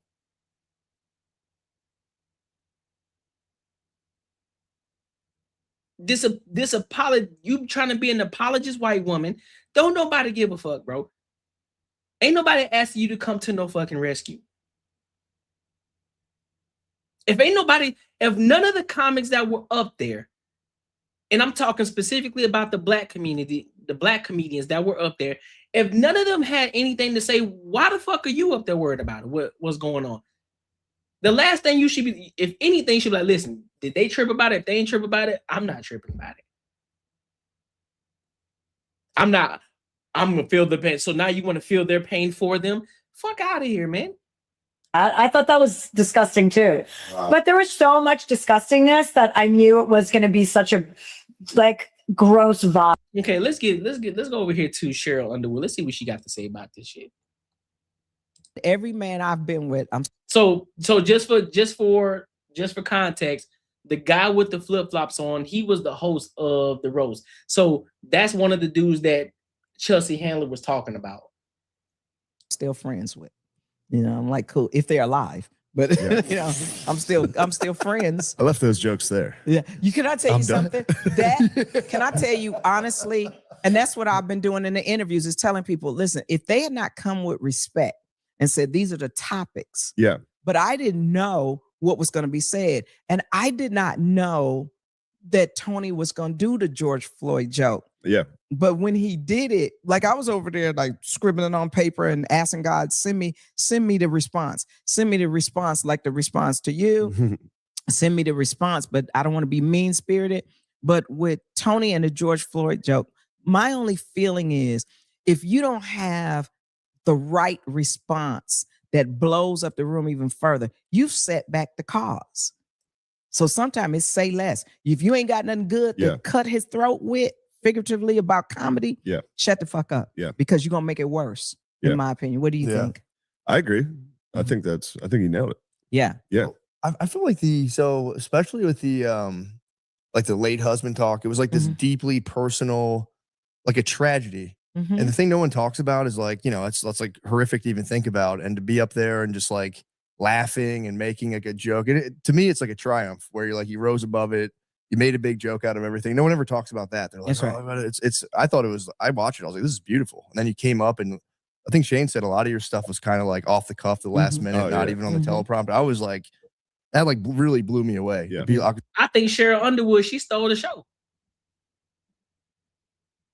Regardless of Mike of Cat Williams showing up, The Rock showing up, Tiana Taylor showing up, all of them, Cheryl Underwood stole the show. When she got up there, she killed it. She killed it. Because I was like, how do you do that in that room? I would be glued to the teleprompter, sweating, reading it, and to be like, all right, I have my own notes. I just formulated on a stage, on live TV, in front of an arena of people. I really was. I was like, this is amazing. Faith in God. Yeah. Ask God, send me the words. Feeling safe, feeling like I'm not being attacked, so I don't have to be defensive. I don't have to be thin-skinned. And culturally, we cracked jokes when he died. We did. We cracked jokes. I mean, I had to call my father and go, can you come here and identify the body? My father was like, why? I was like, because you're my daddy. Go on in there. Go on in there and look. Go on in there. You know, but in stress, sometimes humor equalizes stress. Yep. So for me, when I first got to the talk on CBS, one of the first jokes I told was this joke about my best friend Peaches. Now I'm in Chicago. My husband dies, jumps off a building. My best friend Peaches tries to outcry me at my husband's funeral. And we're in a, funeral home, 71st and Halstead. And I'm sitting up front, and in my family, we don't, because we from down south, and my father is conservative Southern, but we don't express emotion out in public. But so I'm sitting up front, and we hear this wailing coming back from the back of the room, and it's my best friend Peaches, and she's wailing and coming up, and she is showing out. Black people know she is showing out at my husband's funeral. Now her husband is sitting about 4 pews Sorry, back. I'm just thinking about my family at Yeah. a funeral. If one person showed out, they'd beat their ass. They'd be like, what are you doing? Now we all looking around Yeah. like, who is that? Yeah. And she's wailing. And so my father is nudging me, and I'm nudging him. I'm like, I don't know what to do. She crying. So I walk up to her and I put my arms around her. And I go, bitch, the fuck are you doing? and we laughing, but it looks like we're crying That's nice. with each other. Yeah. And I said, I'm gonna let you go. Because your husband, Ivory Eugene Granberry, Ivory Eugene is 4 pews back, watching you cry over my dead husband. I'm gonna let you go. He gonna fuck you up when you get home. Yeah. But I couldn't say those words. And Julie Chen Moonves was the one who said, let's make it TV friendly, but let's put some words in it and give it a little seasoning. It's very funny. But it's when you say culturally, sometimes humor is the thing. It's the most uncomfortable humor that really kind of lessens the tension and the stress. I agree, bro. And at times, and I get it. And sometimes can be bad timing. But I don't think any of the jokes that were made was bad timing. We're years past what happened, so we should be able to laugh at it, bro. We understand what happened. People have grieved over it. People have been in the uproar about it. We understand it. Well, it's you. What if it was your family? I understand that too. But at some point, you got to be able to laugh. You got to be able to take the good with the bad. You got to. We saw the bad. Okay, so now let's laugh about this now. Because that person's resting. We're still here on earth. And one of the best ways for us to get past it is one, we talk about it. All right, bet. Let's not bottle the shit up. Let's talk about it. Let's get all the emotions out on the table. Let's talk about what happened, what went wrong, what we disagree with, what we didn't like. Boom, boom, boom. Now it's out on the table. Now we can laugh about it. Now we can laugh about this shit. Now we can enjoy who George Floyd was, or we can enjoy, like Cheryl Underwood was like, hey, let's throw some season on. Let's enjoy who that person was. What we remember, the good things that we remember about this person. Let's enjoy that. But y'all, so everybody's so in the fucking outrage about everything, this selective outrage that y'all fucking got. Nobody's tripping again, and I'm gonna say it again. Nobody's up tripping, even Chelsea Handler as well. She didn't say any goddamn thing about what happened with Charlie Kirk either. She didn't mention anything, but she wanted to be apologetic for the black people though about George Floyd. She wanted to be apologetic, and this is not me tap dancing for anybody. I'm calling a spade a spade. Across, if you are going to speak up for that particular thing, speak up for everything. Talk about the joke that they made about Charlie Kirk, as well as talk about the George Floyd, as well as talk about the Cheryl Underwood situation. Talk about all that shit. Don't just pick one and then all of a sudden you got some selective outrage. It's bullshit. Now Cheryl Underwood's coming on all of these podcasts and let people know I'm not tripping on that. I'm not tripping on what was going on. I'm just telling you what was going on and how I had to respond to it. This is why when I said in the beginning of the live stream earlier, I was just like, bro, this is why I can't be pro-black. This is why. That's why I have to be the objective one. I have to look at everything from a 360 perspective, from both angles, all angles. Because this is one of the individuals who made these jokes, and she's sitting right there in the room with them. But yeah, guess who ain't gonna go in there? Guess who's not gonna go to that interview? Chelsea Handler though, and have a conversation and actually talk about what was going on. But was she trying to do air out laundry?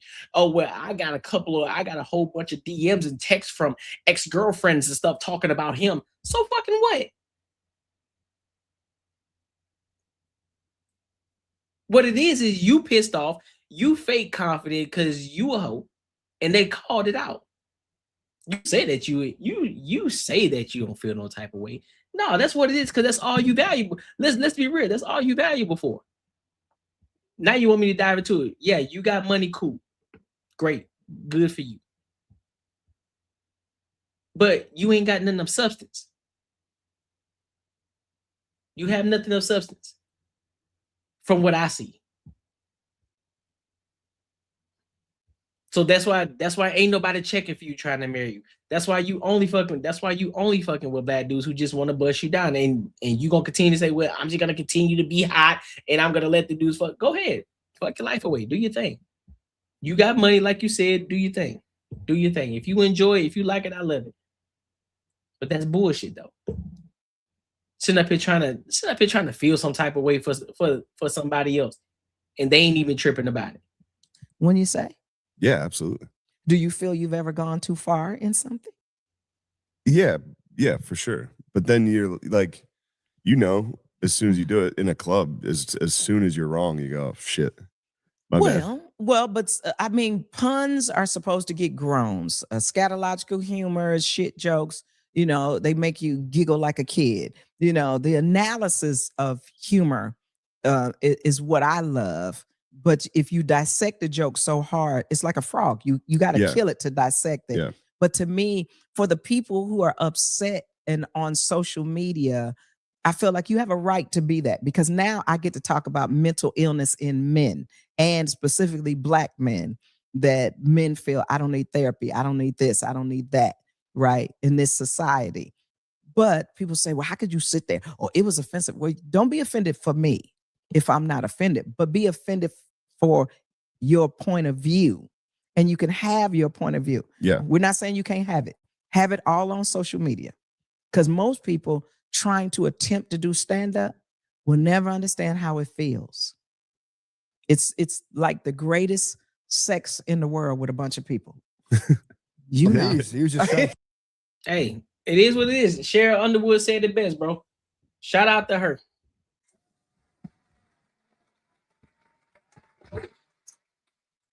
Shout out to Cheryl Underwood. She understands it. And guess what?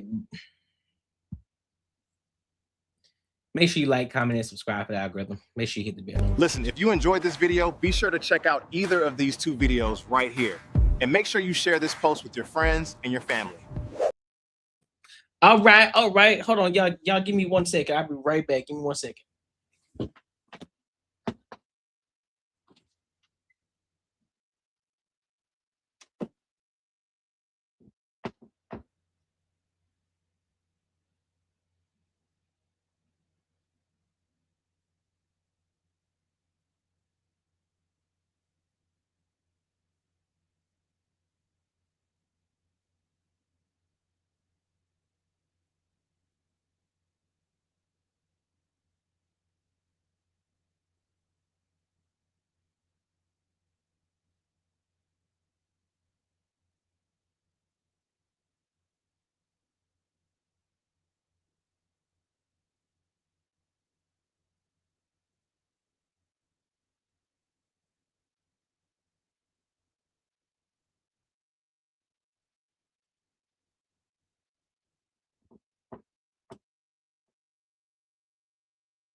Don't go crazy. Okay. Alrighty. Let's go to this next topic. All right, we're gonna go to this female debate on Team Fatty's channel. Want to see what this is about.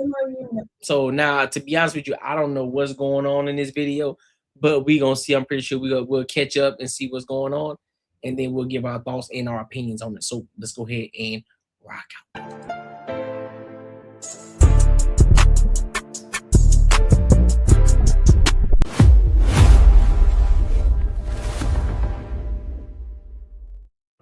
A woman past her virginity status doesn't stop her from second chances. Why do you disagree? Well, it's not necessarily that I disagree. It's just that would not be the majority of women. Of course, there's always the exception to the rules, but as a whole majority, it's better for you to be a virgin, to marry a virgin, to have children under marriage, to carry yourself at a higher esteem than what we do. I think one of the most unfortunate things is the fact how a woman willing to stay a virgin and carry herself how she should be is being overlooked because of the 304 behavior being so popular and them still getting noticed and wifed up and things of that nature. We have to get back to honoring the women that stay on the right path.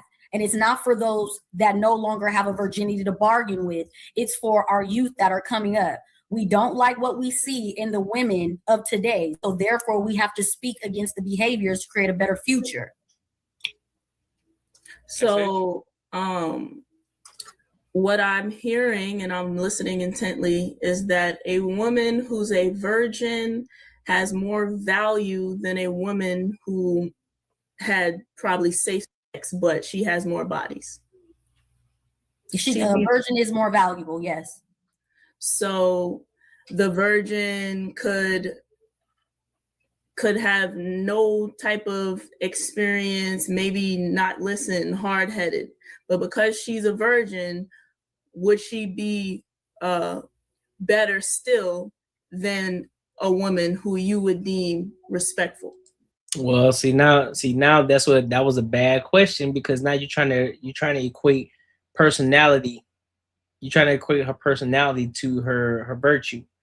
That's the problem.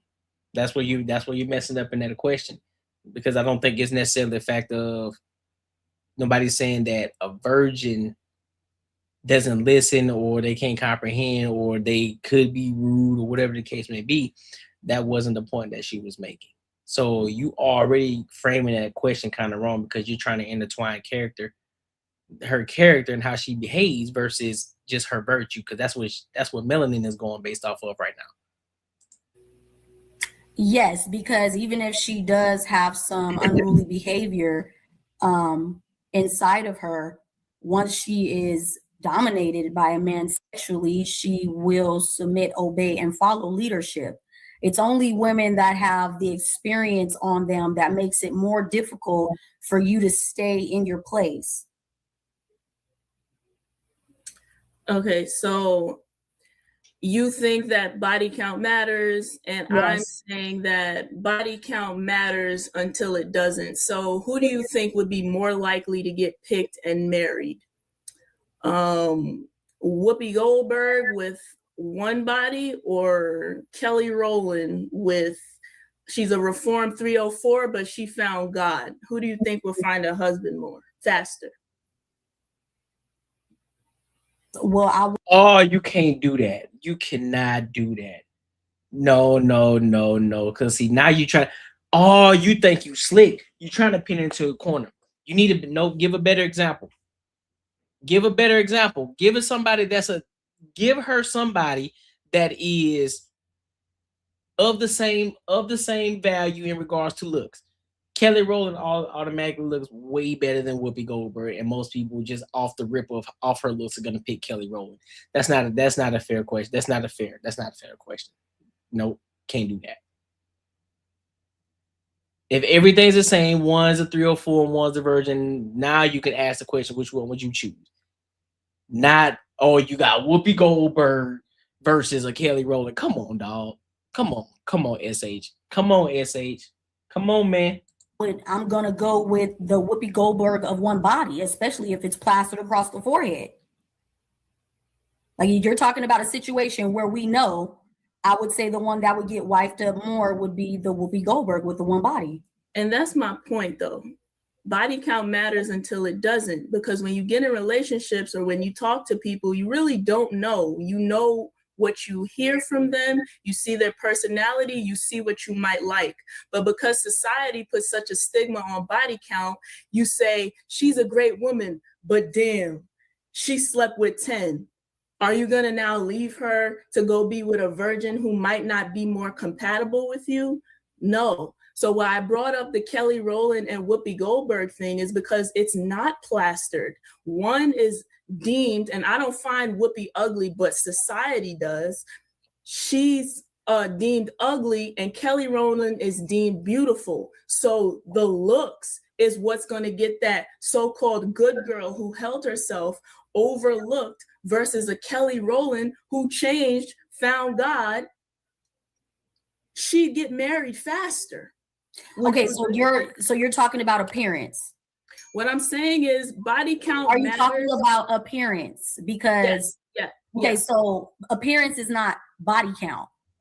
So that's what I'm saying. If we're basing it off body count, and regardless of appearance, I'm not answering based off of looks, because you said Whoopi and Kelly, but I didn't answer based off of looks. I kept it on body count. And the one with one body over the one that's a reformed hoe, to me, is the one that would get married first if it was plastered. Right. And to you, they would, but in society, because you're talking about get overlooked. One is going to get overlooked, and one is going to get married faster. And the one that, but see, that's not, again, you already fucked up, because guess what? What if both of them are attractive though? So then what? So now what's your question? So now everything else is the same. The attraction is the same, but one has maybe one body count or none, and the other one is a reformed 304. Who you think they're gonna choose? It's not a fair question. I see what you're doing, SH. That's gonna get overlooked is the less attractive one, because really, we're not talking about attraction. We're talking about body count. We're talking about body count. Yes, and marriage and what people deem as valuable. So I brought this up to show you that it's talked about as this valuable thing, but it's not treated the same. There are things that are more. You have to go to looks to try to prove your point. I didn't just go to looks. I went to somebody who's less respectful, somebody who's more respectful. You said yes, but 9 times out of 10, based on what you're saying, if a man finds a woman disrespectful, he's not going to marry her because she's a virgin. He's going to overlook her. That's not true. You said he's not going to marry her if she's disrespectful. If she's disrespectful but a virgin, he's still gonna walk away from her because she's disrespectful. Her virginity won't matter.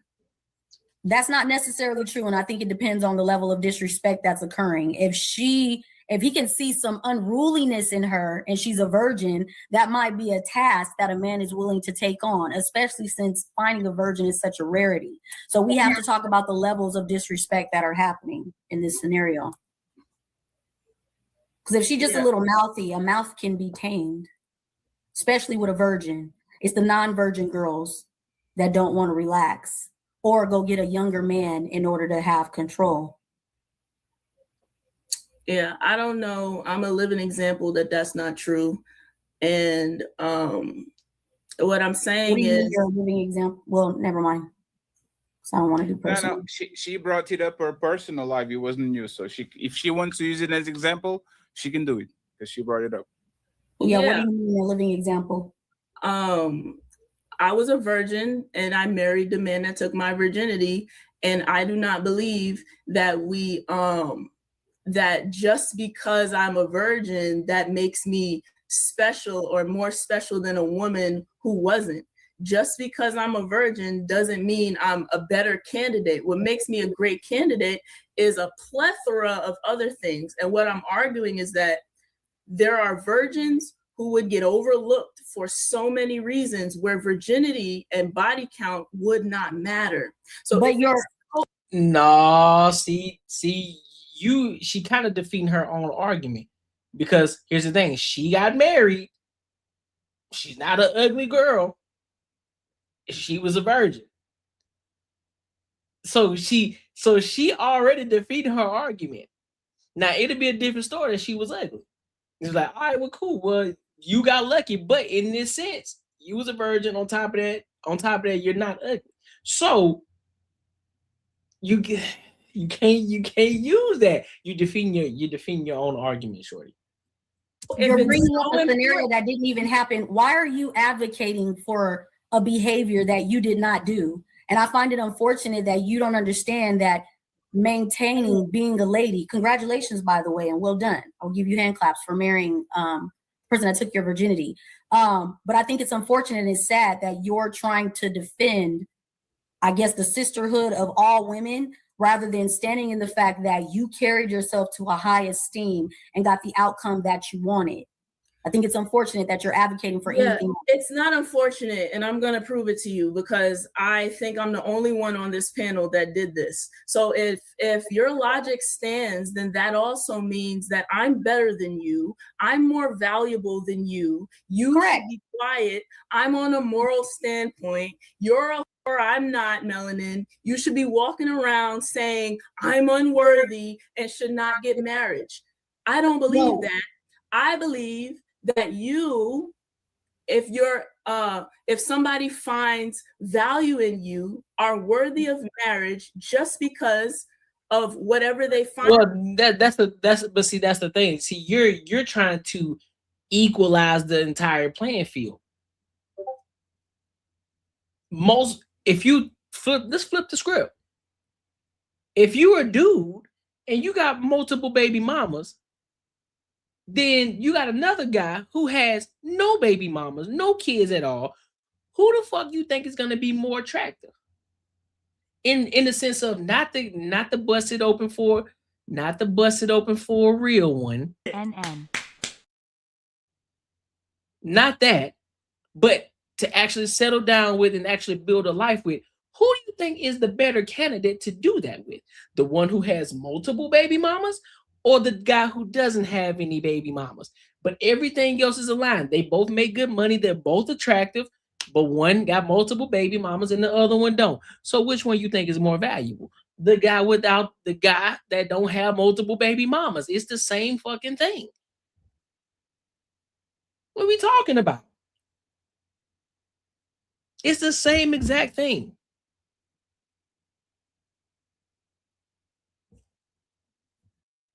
I can take it to another place. You could talk to a woman who has been married. She had kids, right? She didn't have kids out of wedlock. She got kids by a man that she was married to. for whatever reason they got a divorce, right? You got this other shorty, she got kids too, but she got 2 baby daddies. Which one of them women are more valuable? The one who got 2 baby daddies, or the one who has kids by one man that she was married to, but just so happened they got a divorce? The one who got a divorce but had kids by that one man, that's the one that's more valuable.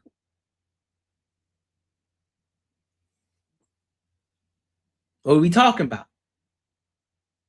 In you, and not because you are not a virgin. Yeah, so I mean, that's cute and all, but no, you would be considered more valuable because you did marry a virgin. And see, the beauty about me is the fact that I know better. And the fact and the problem with SH is the fact that she's trying to speak from a point of just herself. She's not understanding the man that's picking her, the men that are picking. That's how they look at it. So she's trying to look at it from the inside out. Men are looking at it from the outside in. It's like, shit, well, look at it. What you mean? You gonna pick this one over that one? Who you? Come on, man. Come on, man. We got to be realistic about this shit. Women like you are the problem because even though you did it correctly, you want to advocate and stick up for those that did not. That's the problem. It's not about the adults that we should be worried about. It's about the youth. It's about the young women that's coming up behind us. So you should be advocating and shaming bad behavior like you just did. I think you were trying to be facetious or something like that. But all in all, you're still valid. You can't hurt me with the reality of things. You would be deemed more valuable. That's why I gave you your flowers. It's just that simple. Melanie, what?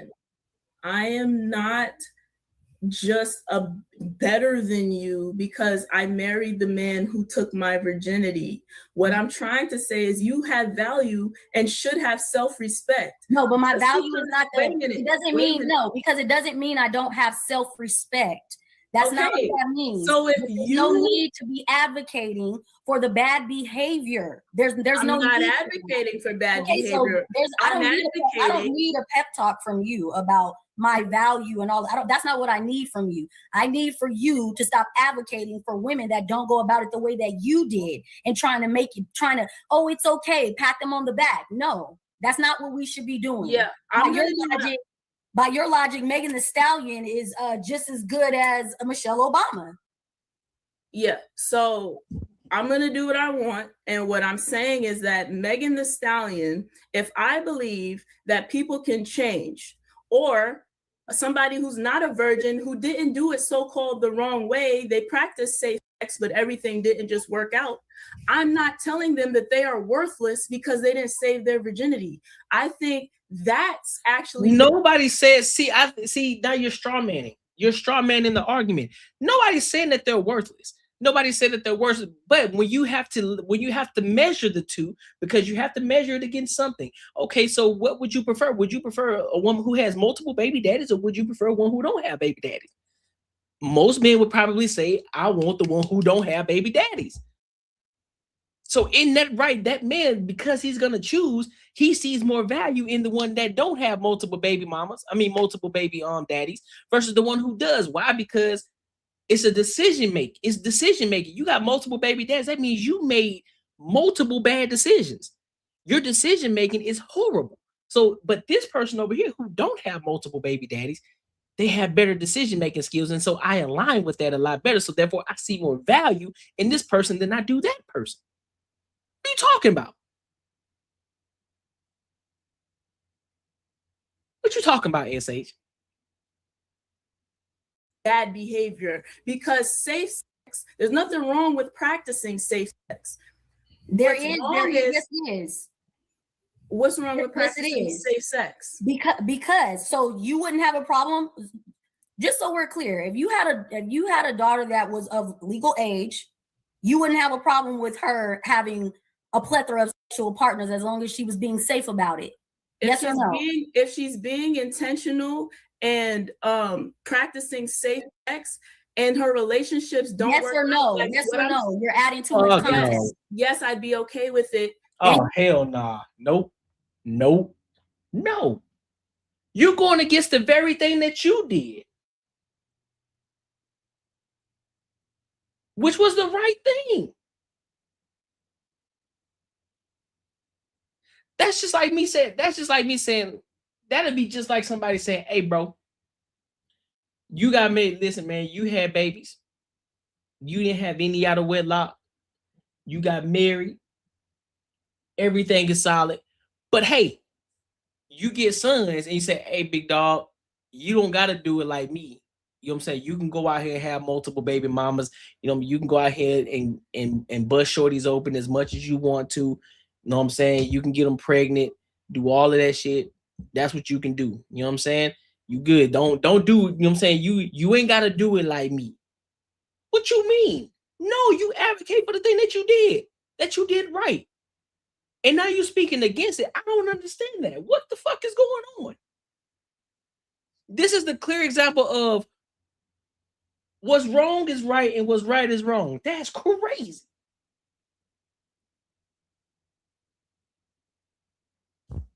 This is why we need fathers. This is why we need fathers, because that's ridiculous that you would say it's okay for her to be misusing her body by just because she's being safe. It's okay for her to have multiple sexual partners. This is why most of the time I can't stand when women talk. You didn't do that. So why are you advocating for that?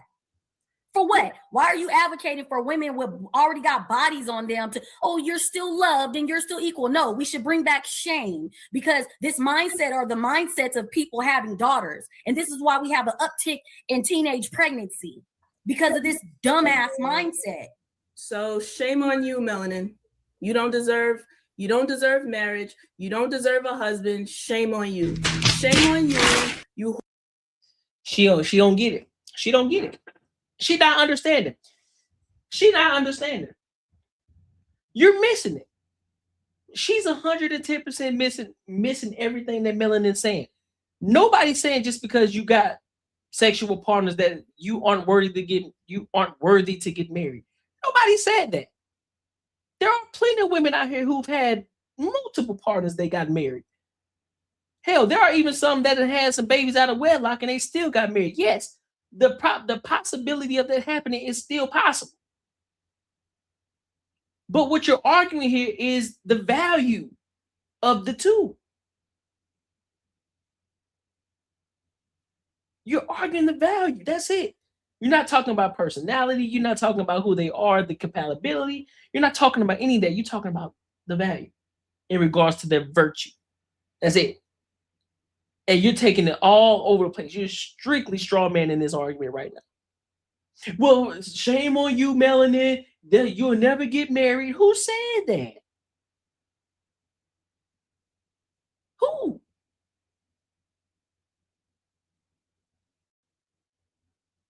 Or shame on you. You don't deserve it. If that makes you feel better, because it doesn't, and this is my point. It is disgusting behavior. It's not disgusting. It is disgusting. It's called structure, and it's called discipline. No, it's not. We should care. We should care about how women carry themselves. Does life happen? Do people make mistakes? Do people get in relationships and things don't just work because out? you? I'm sorry, man. Listen, bro. That's crazy. That's crazy. That's like arguing a fat person versus a skinny person. Now, are there times where a person that's actually in shape, a person that works out on a consistent basis, they eat healthy, versus a person who isn't disciplined, they don't go to the gym, they don't eat right, they don't do any of those things, and that's just like you as a person that's fit, and you're telling them, hey man, listen, it's okay for you to go eat that Twinkie. It's okay for you to go out there and not work out and just be a lazy bum and not get into any activity and remain fat and remain obese and remain in be a high calorie individual. It's okay for you to do that. It's okay. Now, I know I didn't do that. You know what I'm saying? I know I stayed disciplined. I had a regimen. I ate well. I did all the great things. It's okay for you to do that. Even though the the value at which you may be at a higher risk to get a disease, diabetes, all of these different things. But hey, it's okay. Eat that Twinkie, bro. Don't exercise. Don't do none of it. You good. You are still valuable. What? No. No. Absolutely not. That's exactly what she's doing right now. Listen, I got 6-pack abs. Listen, bro. I'm jacked. I look good in these clothes. When I take my clothes, I look good, butt naked. I look good. But look, you good over there, bro. Like I'm telling you, you ain't gotta do it like me, man. You can just be out of shape, do your thing, dog. I'm telling you, do your thing, bro. You can get the same results as me. You can still get the same exact results that I get. Cap. Calling it a mistake means that you should not be doing it. You So said why the did fact you that do it's it? a mistake. No, so why did you do it? I don't do what because you brought your. Why did you marry the guy? You brought your personal. Why did you marry the guy who took your virginity? I'm not answering that because Yeah, I don't do personal. I know why. I don't do personal.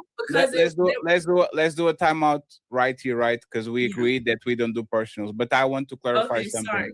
As Sage is not going back and forth. As Sage is using a logic against her and saying, if you believe in this is what we're talking about. Is all. She's not flip-flopping between one and the other. She's saying, I don't believe in these things, but if you believe it, just like you pointing out, I'm the example. I'm not contradicting myself because I'm pointing out how you didn't do it, and you still have value. It's not a contradiction. Yeah, but the value is not equal. That's the point. That's what I'm saying. Sure, sure, Mel, sure. I'm just saying that she's not flip-flopping or attacking you. She's actually giving you flowers by saying, I don't think that even though you didn't do the virgin thing. But yeah, we understand that though, Fatty. Again, you're arguing, but that's the problem. What you're arguing, she's taking the argument to a different place. She's moving the goalpost because nobody says that she doesn't have value because she's had sex. What they're arguing is who has more value when it comes to the virtue. That's it. But it went somewhere else. When you start to add things on, when you talk about personality, you talk about looks, you talk about all these different things. So now you're adding more context to that. But when we just broke it down to the nuts and bolts of just the virtue in itself. So when you look at it, when you break it down to the brass tacks, which one is more valuable in that sense? And when you look at it, you have to look at it through the lens of a man, because only the man is going to be the one that dictates that.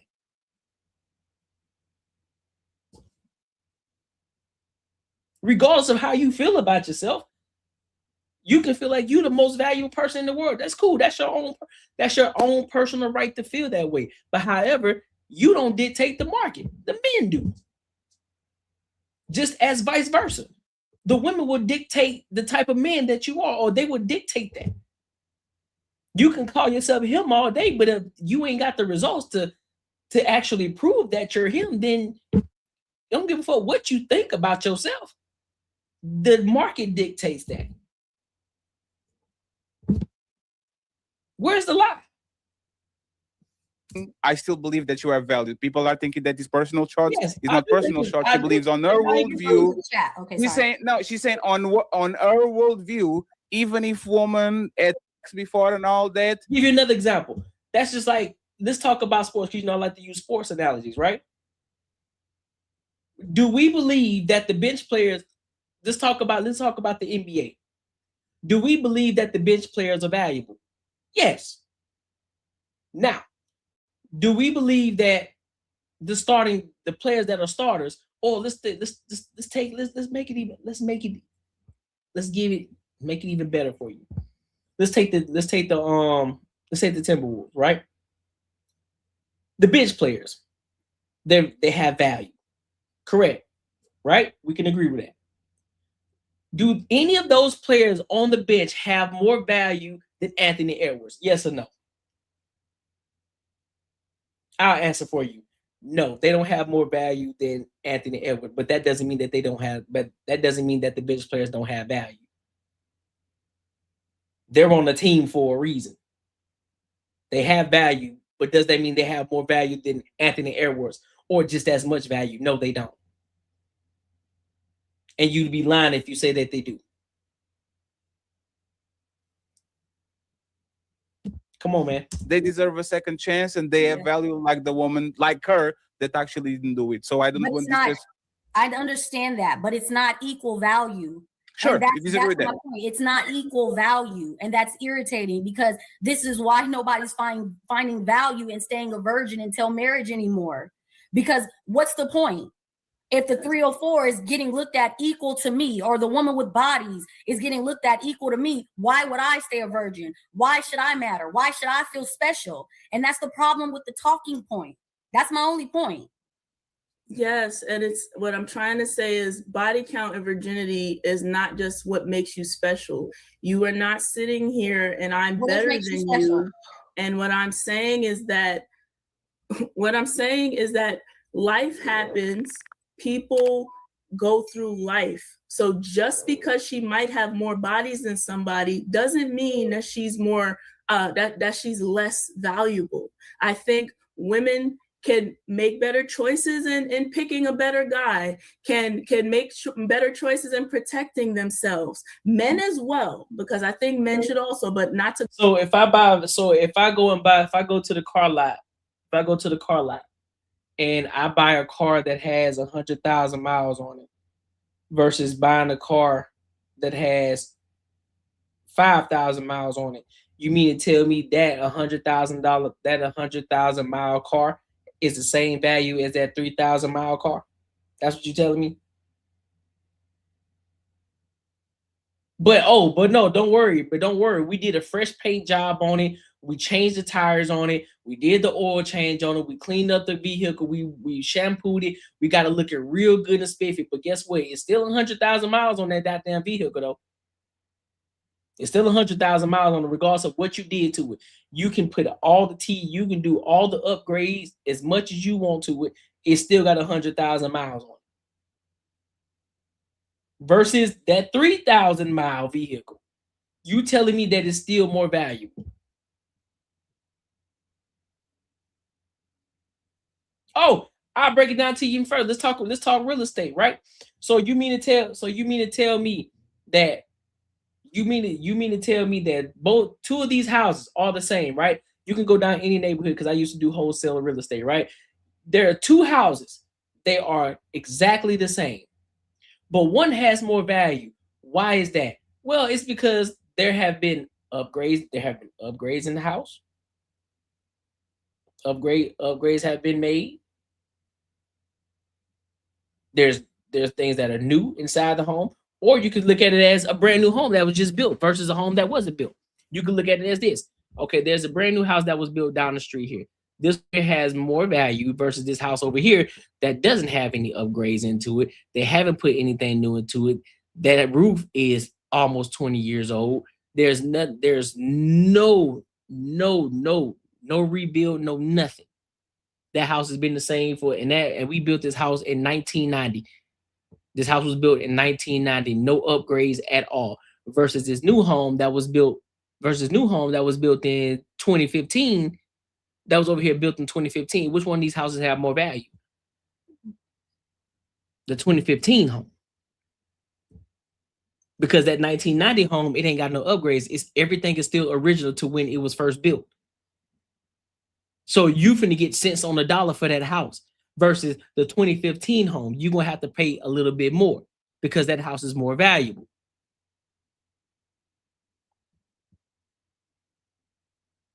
Come on, dog. Go to men. What I'm saying is they do not get to now stay stuck in the past and not look forward to something positive in their future just because. And I think there's so many different things that you should be worrying about than, damn, I had sex with somebody I shouldn't have. She missing it 110%. You're missing it 110%, SH. Like real talk, you're missing it. You're talking about shouldisms. You're going based off of the shouldisms, right? Versus the reality of the situation. You're talking about shoulds. Well, this is what you shouldn't be. This is how you shouldn't be looking at it. This is how you shouldn't be doing this. Well, that ain't the reality because guess what? if you go to a job and you got a felony charge on you, even though you did that felony, even though you had a felony on you 10 years ago, you've turned your life around. Everything is phenomenal. You doing great now. Versus that dude over here. Both of y'all have the same credentials, but one key factor, he don't have a felony charge. Which one you think they're gonna choose?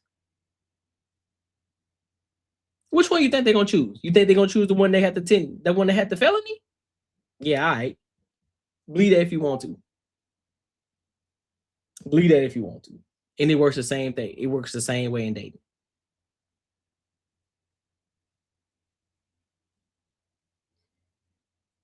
So I don't know. So I don't know what to tell you, man. But make sure y'all like, comment, and subscribe for the algorithm. And make sure you hit the bell notification. Listen, if you enjoyed this video, be sure to check out either of these two videos right here. And make sure you share this post with your friends and your family. That's crazy, bro. Listen, man, I appreciate y'all for kicking it with your boy tonight. Make sure you go and show love to my recently uploaded videos. And if you haven't joined the Discord, be sure to do so. The link is in the page description. Also, make sure you join the ENG community. We got to get to 100 members, all right? The gold is $2.99, silver is $1.99, and the bronze is 99 cents. So very inexpensive. So make sure y'all become a member. And also make sure you are here Friday for the Banter and Barter live stream. Banter and Barter, we gonna run it up. We're gonna run it up. It's gonna be fun. It's gonna be dope. Can't wait to see y'all. Yeah, it's gonna be dope. So make sure y'all are here. Make sure y'all are here ready to show love and come kicking it and join the conversation with us. All right. So until next time, my good people, I will holla.